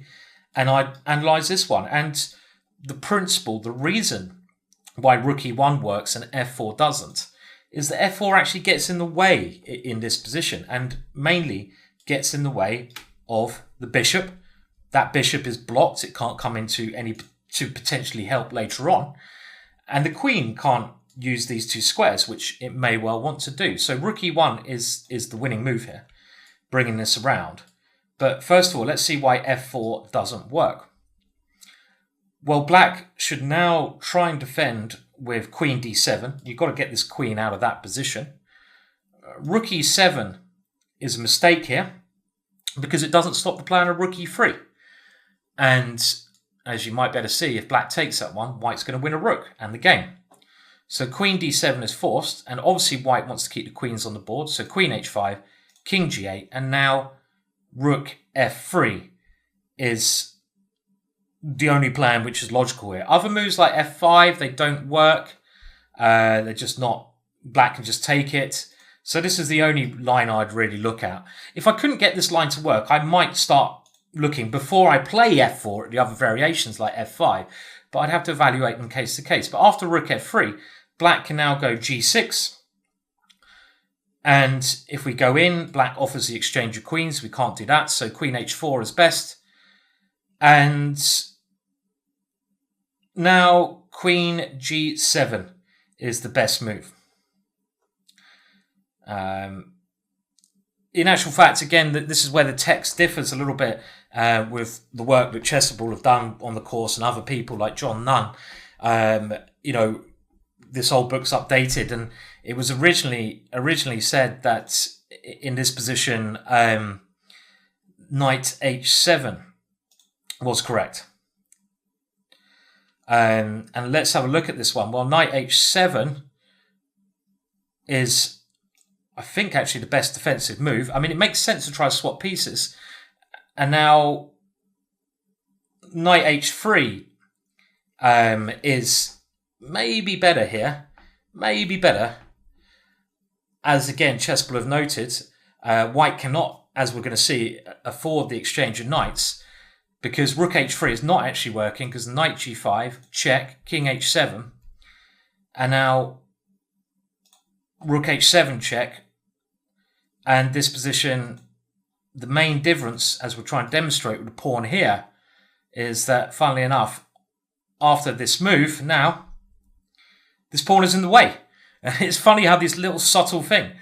And if we could play bishop to h6 now, we'd be winning. But we don't have time to do that because the queens are opposite and you've got to try to take a draw. Now, obviously, black should not come to e7 because that is mate. But as long as black comes up to this square, there's no way white can avoid the draw. So that is the point. F4 is not working. And that is a long line, but that's what you've got to calculate. Now, queen g7 has also been given. And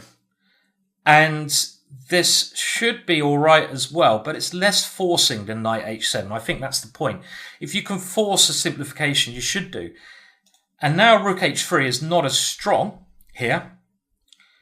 We should also note the pawn is in the way of any bishop h6 ideas, which I'd really like to consider. And maybe something like g4 is playable with some kind of still attack here. Black has to be careful here, but it's not clear if it's winning or not. This is very murky. Still kind of like white's chances, hence why knight h7 is the preferred move in this position. But if we go all the way back, we can see the subtle difference. Let's say we do the same line. Rook e1, and now queen d7, and now check, and now king here, rook e3, and now let's say we go here, queen here. Now, first of all, if knight to h7, we can simply play rook here. And we've also, let's point out, got this file for the rook, the f file. And any of those same lines with the queen coming in here, well, it's easy to see that this is crushing in this position. I think it's easy to see that. In that last line we had with the pawn there, let's just go over that one more time.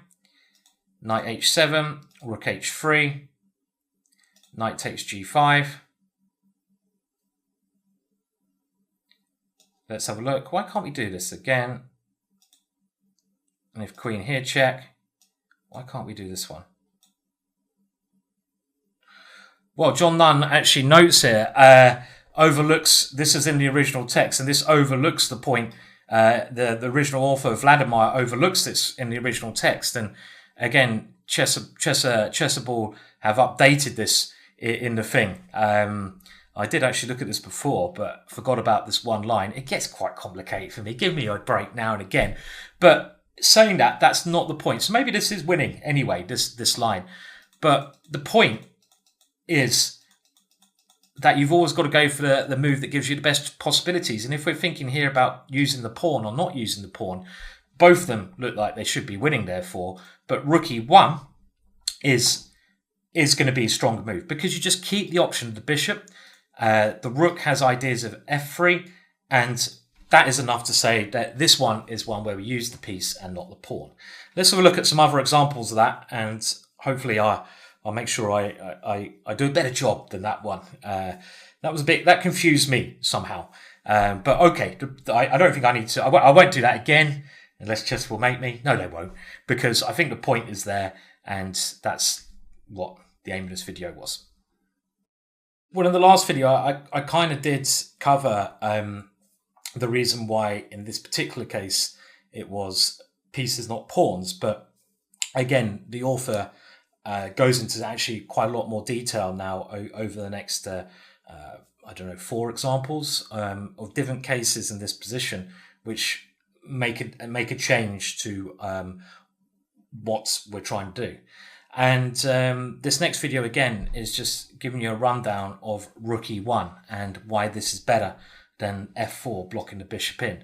Now, I did mention also rook d1 being a possibility, but in this case, black has quite a useful defensive move, which probably forces white to take a draw, and maybe you can see the move. Bishop to a6, stopping white's plan, and if we now come back to e1, we've lost the tempo, meaning black can get the bishop around to defend, and maybe black is winning now. So rook e1's correct, and now, as we showed before, the same plan with rook e3, g6, and here, against that knight h7 line, we were clearly winning, as we now know, in both lines in actual fact. But what about this queen g7 line? Well, in that case, it did maybe see that there is a slight downside to this move, even though it seems like a better option. The downside is it a downside?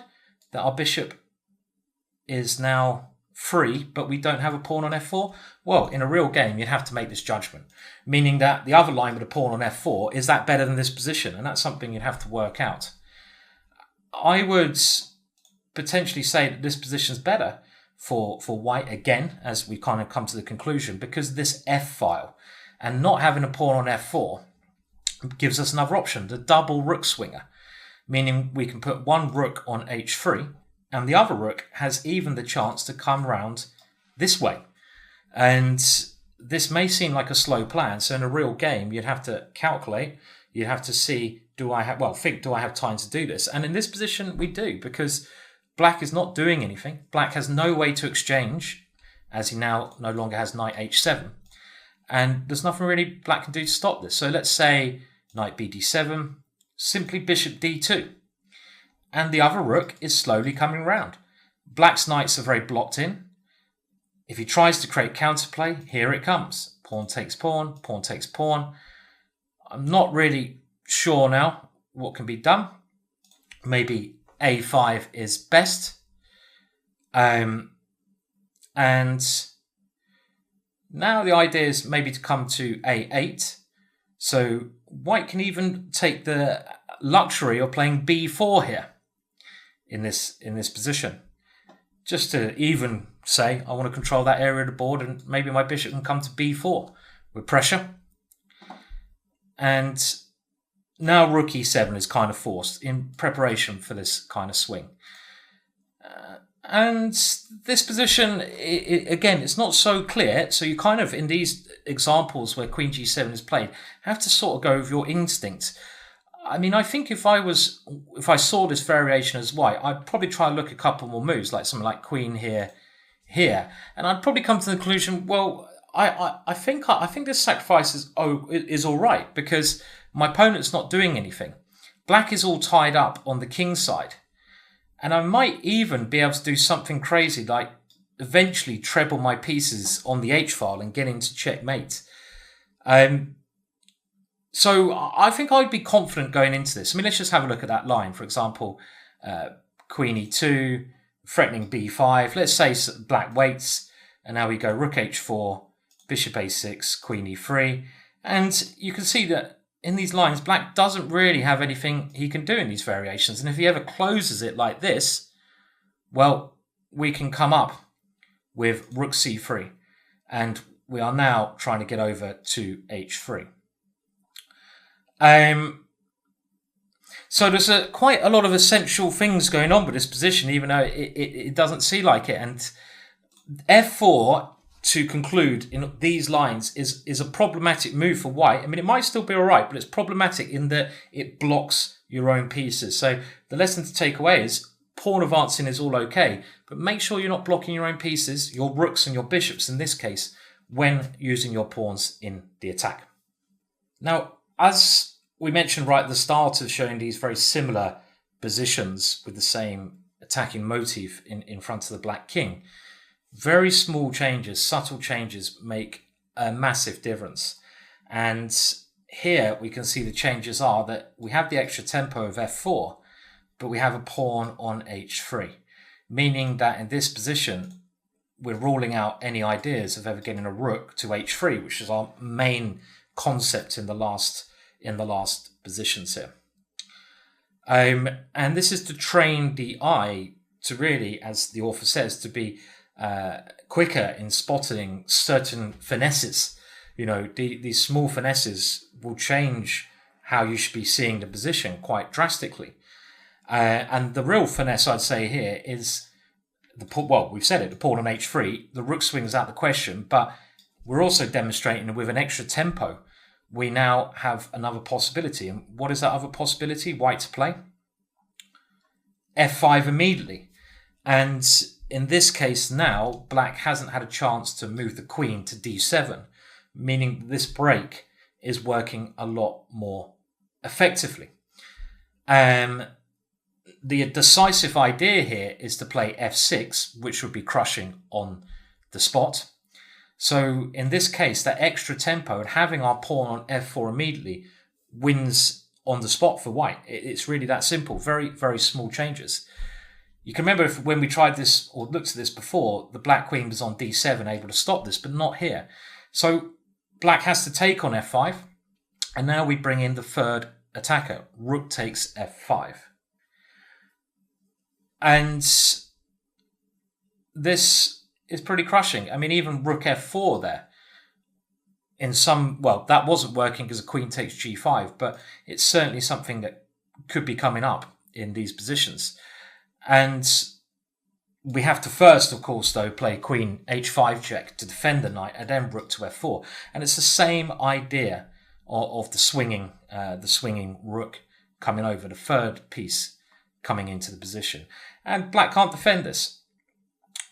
Because we've opened up this line already, queen d7, which was an important defensive idea before, does not work.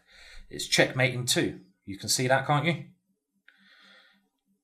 And if not queen d7, a move like g6 might seem some natural, but actually now, rook f4 does work immediately because of queen takes here. We can take on e8. So the best defensive try is something like knight c6. So we can, as black, maybe try g6. But now it's a very easy way to victory here, and it's checkmate in a couple of moves. Pause if you haven't seen it. We don't actually need to swing the rook here. It's more important for the f-file play. And we can check on h5 and now take on f8, which is leading to checkmate in a couple of moves. So there we can see some very small differences in the pawn structure. It means we have to swap plans, but the extra tempo here gave us that great attack, and the extra tempo was actually one of the easiest ways we can see white winning this kind of position. And there, the pawn push, the original pawn push f5, led into I suppose, a piece attack. So because we're getting that pawn out of the way, unlike some of the other examples.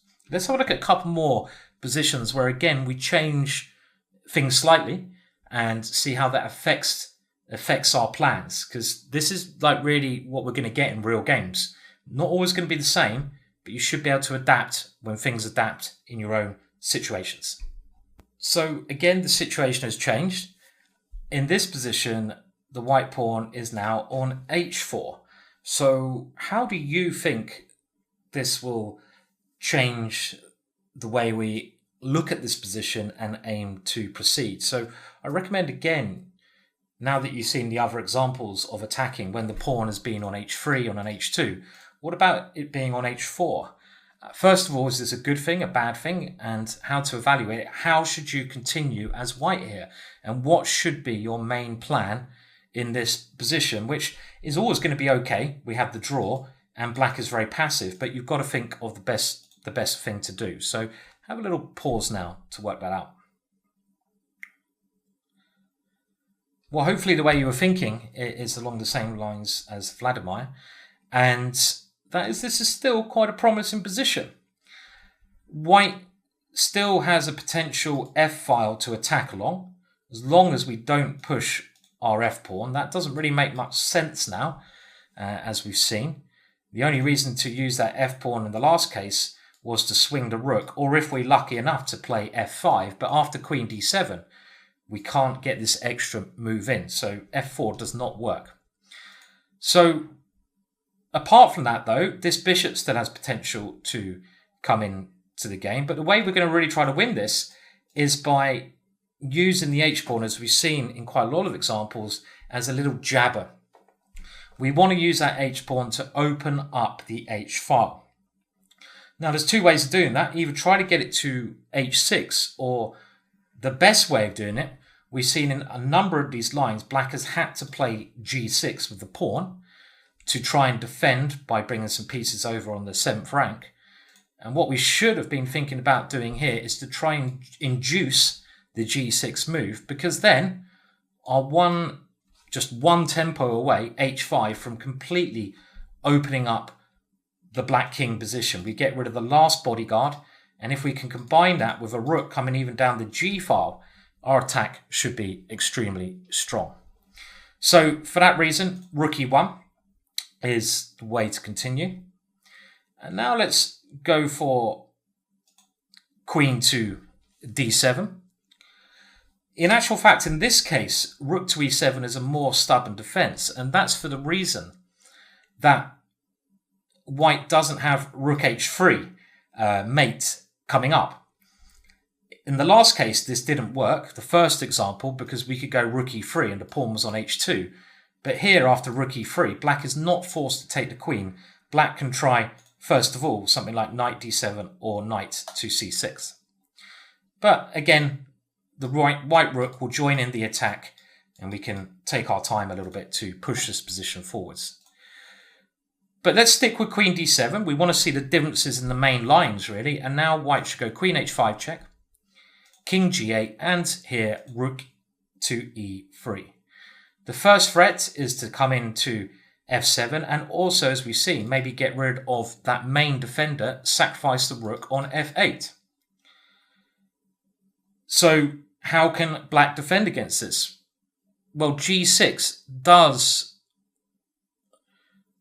look like the main move in the position, but now we've achieved our goal. If black doesn't play this, let's say moves the knight, we can continue with our plan, which is rook to f3.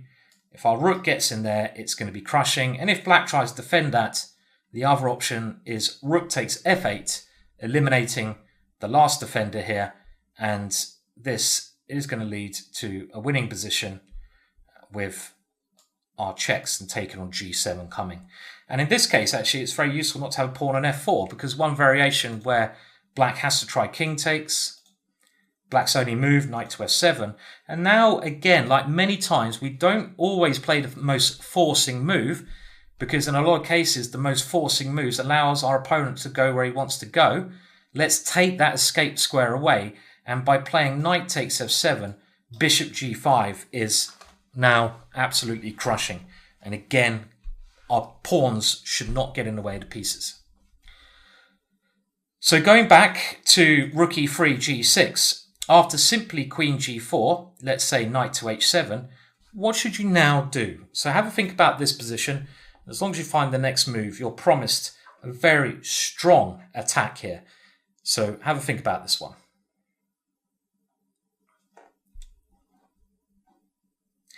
Well, taking on h7 makes no sense at all, because after something like queen takes, black's queen has come over to defend, and you've got rid of a very passive piece, which was black's knight on h7. That's not going anywhere. A much better move, even though it's retreating, sometimes we have to go back to go forwards, was knight h3, because now that knight is not doing anything, yet our knight has great potential. And we're threatening g6, our rook's coming in, our bishop's coming in, and we always have h5. And we have extremely good chances of a successful attack here. So all in all, promising there, but you can see how little changes make big differences. And let's just try by adapting some more pawn structures there and seeing if you can think in the correct way with other changes in the structure. Now, maybe one of the worst attacking formations of pawns on the king side for white is the following, with a pawn on g3. Because a pawn on g3 clearly doesn't help in any real way. It gets in the way of a rook swinging around to h3. It doesn't help in any advance of any pawns against black's position. It's too far back. So I would expect in this structure, white actually, with white to move, you saw me grimace there, should take the draw, according to the computer. So probably just go backwards and forwards with the queen. I mean, again, this is something you have to assess. I mean, if you can't see a concrete answer, you've got to go with your gut. It's nearly always best to be more brave than not, but not ridiculously stupid. And I don't know how we always do that.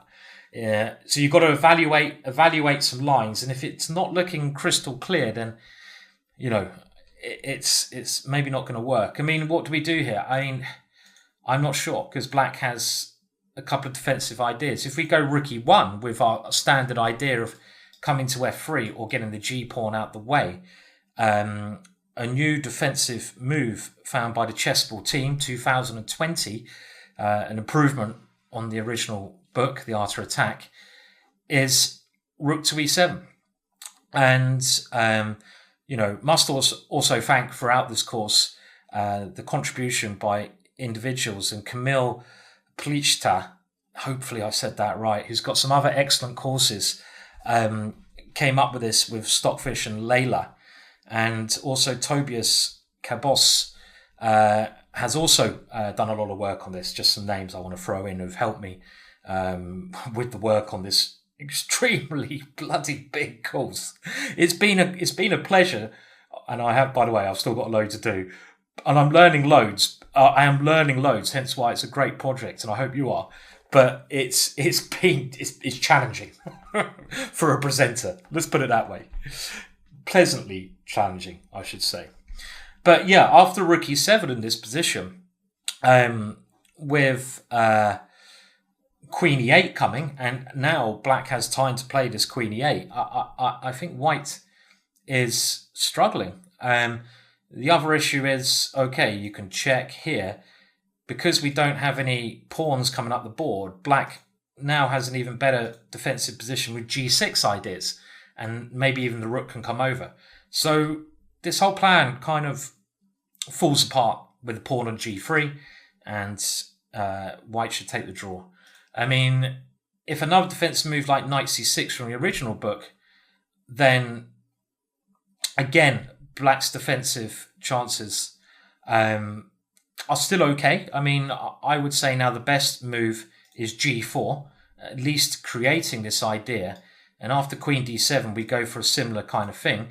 Difference between the first time we looked at this position, black has an extra tempo. But now after rook e3, g6, queen h4, I still think white, as again, analysis from Kamil says, and this will come with the videos, so you can obviously look at the text part of this as well. White is still, I think, in a much better shape than black. There's nothing immediate, true, but with rook h3 and f4 to come, bishop d2, rook f1, we can take a bit of time here, because black hasn't got any pieces he can get any squares he can get his pieces to. And the long-term nature of this attack, as the computer and new analysis in 2020 has given us, it is good. It is good for white. But that is if black plays this slightly slow move, knight to c6. It's much more relevant to play rook e7 first, and in that last position, if g4, we now have many more tempo for black with this quite standard defensive mechanism of queen e8, offering exchange of queens, but also g6ing and even queen g6ing when black is in very good shape here. Now we move the pawn forwards 1 square. So the white pawn is on g4 rather than on g2. And this gives us great chances, I feel, for two of the reasons that we've seen before. So what two plans does white have here? One of them we talked about a lot, and one we've only mentioned briefly in this position. Trying to think about the two attacking plans that you can do here, and I'll show you the best one in a second. Well, the two attacking plans is the standard rook around to h3, and that is probably pretty strong here. Again, we've seen this idea already. Having a pawn on g4 can only help us because it gives us more forward control. But there's another plan here that you might have also seen, and that is just f4 and f5. And this is maybe the way I'd play this position, because now our pawns are much better supported. They're not going to block our pieces in for long because it's moving to f5. This works very well because black can't get a grip on the f5 square. If he does, or try to do that with queen d7, we have time to check, and now we have the extra control over f5. Just play f5 in this position, and white must be winning here because this is coming to f6, or it's coming to e6 with the rook takes f8, eliminating the one last defender. And you can see there that one very small change, the pawn being on 1 square forwards than it was before, makes all the difference with the attacking pieces and the attacking pawns. Rather than taking the draw, we can go for the win, and we should go for the win in a fairly simple way. So it's clear how difficult it is to create defined rules that are going to work in every situation. And I think we've made that clear now with that. But I hope you can see that the ideas sort of remain the same, but you always have to calculate them. So this course is telling you the ideas, but it's your calculation which is going to win you those points. And here, well, okay, we don't need to look at this position anymore. If we go back and talk about rook to e7, well, this may have been a better defensive try, with the main idea, I guess, of going queen e8. We're not threatening to take the queen. When here, f5 is still interesting, but maybe we give a check first. So after queen e8, we don't have to exchange queens, but we can just play queen h4. And now we're threatening f6, and pawn takes e6 with rook f8, getting rid of this key defender of a focal point to come. So this pawn on g4 is actually one of the most easiest winning positions we've seen. But with the pawn on g3, you should take a draw. Tempo, so important. Position, so important. This is why timing is something that is you have to bear in mind. Do you have time throughout this whole course? Well, quite a big chapter, this one, and I found a fascinating chapter with all the different ideas of files, diagonals, pawns, a lot to take in. And now the author, Vladimir, gives 10 practical tips that you might be able to use, take away to improve your game from this chapter. Now, generally throughout this course, the way I've presented is I've researched material and then presented it in a way that hopefully is as friendly as I can give to you guys without copying word to word Vladimir and his great work, because I don't think that will come across as well. But in this situation, I think when he's given his 10 practical tips, it's maybe best I give you his words and just go over them. So you'll have to excuse me while I read from his book. And I would also recommend that if you want to see this actually in words, you go and check out the book that accompanies the video here, because I'm not demonstrating any moves on the board, but I'll give you a little lowdown on his 10 tips. So sorry if my eyes are going down. I can't memorize the all 10 tips without looking at the book myself. So tip number 1 is it's an essential condition for any attack on the castled king that the opponent should not be able to counterattack in the center or on the other side of the board. This goes back to timing, so I am going away from his words now a little bit, but it's so key to not just think of your own ideas, Do you have time? What's my opponent threatening? Most of the attacks we've seen work because black doesn't have good enough counterplay. So before embarking on a pawn attack, one should be aware particularly of the possibility of a counterattack. And we said that before, pawns take a long time, so be wary of a counterattack. Timing, look for your opponent's counterplay, rule number 1. Rule number 2, a central pawn blockade prevents or limits counterattacks and so makes a pawn attack on the castle king easier. Now, if a pawn chain is like locked, well, I will make some moves on the board then. Let's put the French defense on, which we've seen a lot. In this position, we have locked pawns, blocked pawns, as Vladimir is trying to say. And in these positions, an attack or a pawn storm, normally a pawn storm on the kingside area, is more successful because your opponent has less chances of opening up the middle of the board to counterattack because the pawns are blocked.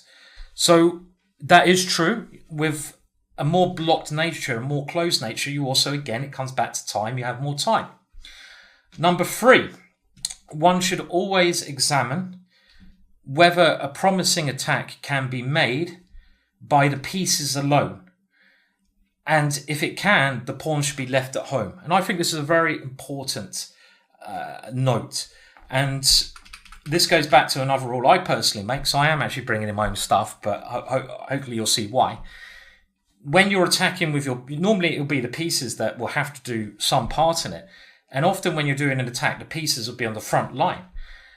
And you should always look at your most active pieces, see if they can do the job alone. If they can, then you don't need to bring in any reinforcements. But if they can't, and only if they can't, do you then use the pawns. Often to break down a very good defensive position, you will have to use the pawns in the first place doing a storm. Okay, rule number 5.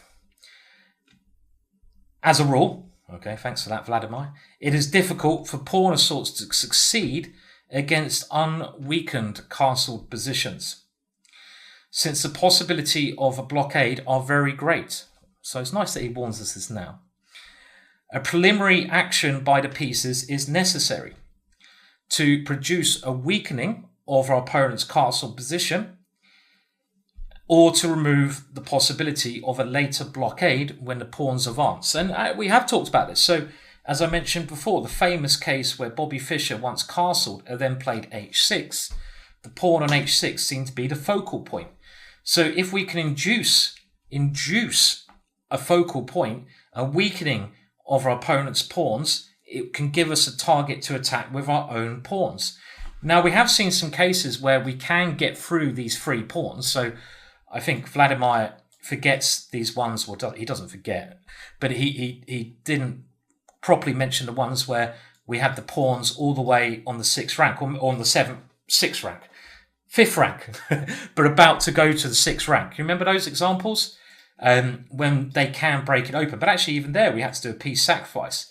So often, using your pieces, if you have time, all these things are based on time, to try and create a weakness, probing for a weakness, is a great option. I mean, let's just show you one thing that I can bring to mind here that I've won a lot of games from. I go bishop f4, and this is something I've mentioned earlier in the course. Now, if black plays very passively, c6 is passive because you might want to go c5 here. I often have done something along the lines of knight g5. And remember, this is a very common technique, and I'm trying to provoke in some positions h6, because now later on g4, g5 becomes a lot more powerful because I'm provoked what we call a hook in modern day chess, a hook to hook onto attack. Now, let's say I even go back here and black plays slowly. We can even go here if he takes rook g1, and after g5 we have our hook. Black has to open up his king. In that position, though, if I hadn't gone knight g5 but gone g4 straight away in g5, I haven't created any weaknesses, so it takes me longer. So I think that's what Vladimir is talking about there. Right, another rule. Rule number 5. Every blockade in the castling area radically changes the character of the position, for it affects the activity of individual pieces and the whole nature of the play which follows. I mean, we saw that in the last position. We don't need to do that again. The ones we just looked at were great examples of that. Every kind of position is different. Option number 6. One's own pawns usually constitute a great obstacle to one's rooks. Yeah, we can remember that. If a position is characterized by the opponent's weaknesses on the files, the rooks are important pieces and pawns have no business on those files, except when their advance actually helps to clear a file. Rooks can be particularly useful deployed on the 3rd rank. It is clear if it is clear of pawns. So there, Vladimir is talking about rooks. And the 3rd rank, this rook swinging idea, is something which we saw Lasker use, which I've demonstrated. The Lasker game went with, after the developing moves. Obviously, you can't do these ideas straight from move 1, but the Lasker game went very similar to this strategy here. And as soon as we get our knight there, we can see this idea of the rook being used on the 3rd rank to swing around to start an attack against the black king. And also, another idea I've used many times in my own games is after g6, I've gone h4. And after knight here, I've even sacked that pawn immediately with the same idea that this attacking line might be useful. This is much more worthy of attention when black has castled already because the king is over there. Okay, number 7. A pawn storm generally increases the risk of an inferior ending. If other elements in the position were also weighted against an endgame, the added risk entailed in an attack of the castle's king is acceptable. However, if the player has the necessary conditions for a good ending, he must make certain that his assault with the pawns will be successful, for otherwise it represents a real risk. So again, what Vladimir is talking about there, you have to be careful when storming your pawns, because by moving your pawns up the board, they become much more fragile. You're using them as sacrificial lambs. So if your opponent can defend, you won't be able to defend those pawns easily. They will create weaknesses in your position. So it comes with risk. By pushing pawns, there is a risk factor, so be very careful when you do that. Number 8, rule number 8. A player who already has an advanced pawn facing his opponent's castle position, but which somehow gets in his way, like a pawn on f5, for example, must complement advancing the adjacent pawn so that the lone pawn can be made an active component of an avalanche. Blimmin' heck, this is hard work, isn't it? But we're going to get there and it's bloody useful. Every advanced pawn presents a pretext for an avalanche and draws its neighbour towards it, like a black hole. For this is at least so in the case on advanced h pawn, and most so if the pawn is on f5. So I think basically what he's saying there, to sum up, is when you're doing the pawn storm, pawns work better together a lot of the time, but only if you have one already advanced. So say you send off your bayonet can work very well because even if it doesn't break through, it grabs some space in that square and you can use its neighbour to work well with it. Number 9, attacks on the castle king in general, and those using pawns in particular, should always be judged on the basis of an assessment of the position as a whole. I think this is actually quite key, meaning that you shouldn't get carried away. You can't just attack willy-nilly. Only attack if that's what's necessary. Don't forget about positional considerations. You attack if you're sure it's going to work, if it's the right thing to do. He goes on to say, the placing of the pieces, the situation in the centre on the other side of the board, positional strengths, weaknesses, how far the position is blocked, the prospects for the ending, all these come into reckoning with an experienced player must make before deciding to use his pawns. So this book is called The Art of Attack, but that doesn't mean that you should just go for a crazy attack in every game. And this is something I have learnt to do to become a better player. You have to be a well-rounded player if you want to be a top player, meaning you have to also learn your endings. You have to learn that when the attack is there, how to go for it, as this course will teach you, but there are other elements to the game of chess. Now his last rule, is cautious before opening his attack. The player must be incisive, consistent, and merciless, ruthless, once he has set out on his attacking course. For insufficiently justified attack is not helped by belated doubts, but only by resourcefulness in the struggle to provide one opponents with the most difficult task possible. Basically what I think Vladimir is saying there, again, when you go for the attack, when you've decided that's what you want to do, you're all in, boy. You're not always, by the way, but you've got to play with great energy and with a real brave ideas in your soul. It's like in Braveheart, when they go over to attack the enemy, they're outnumbered, but they've decided that's what they're going to do. And he does that little speech, he gets them all involved, and they go and do the damage. You've got to play with utmost energy when attacking, and you've got to really play into it with excitement and energy. There's no point doing it half-heartedly. You'll never get it to work. But that is when you've decided to do the attack.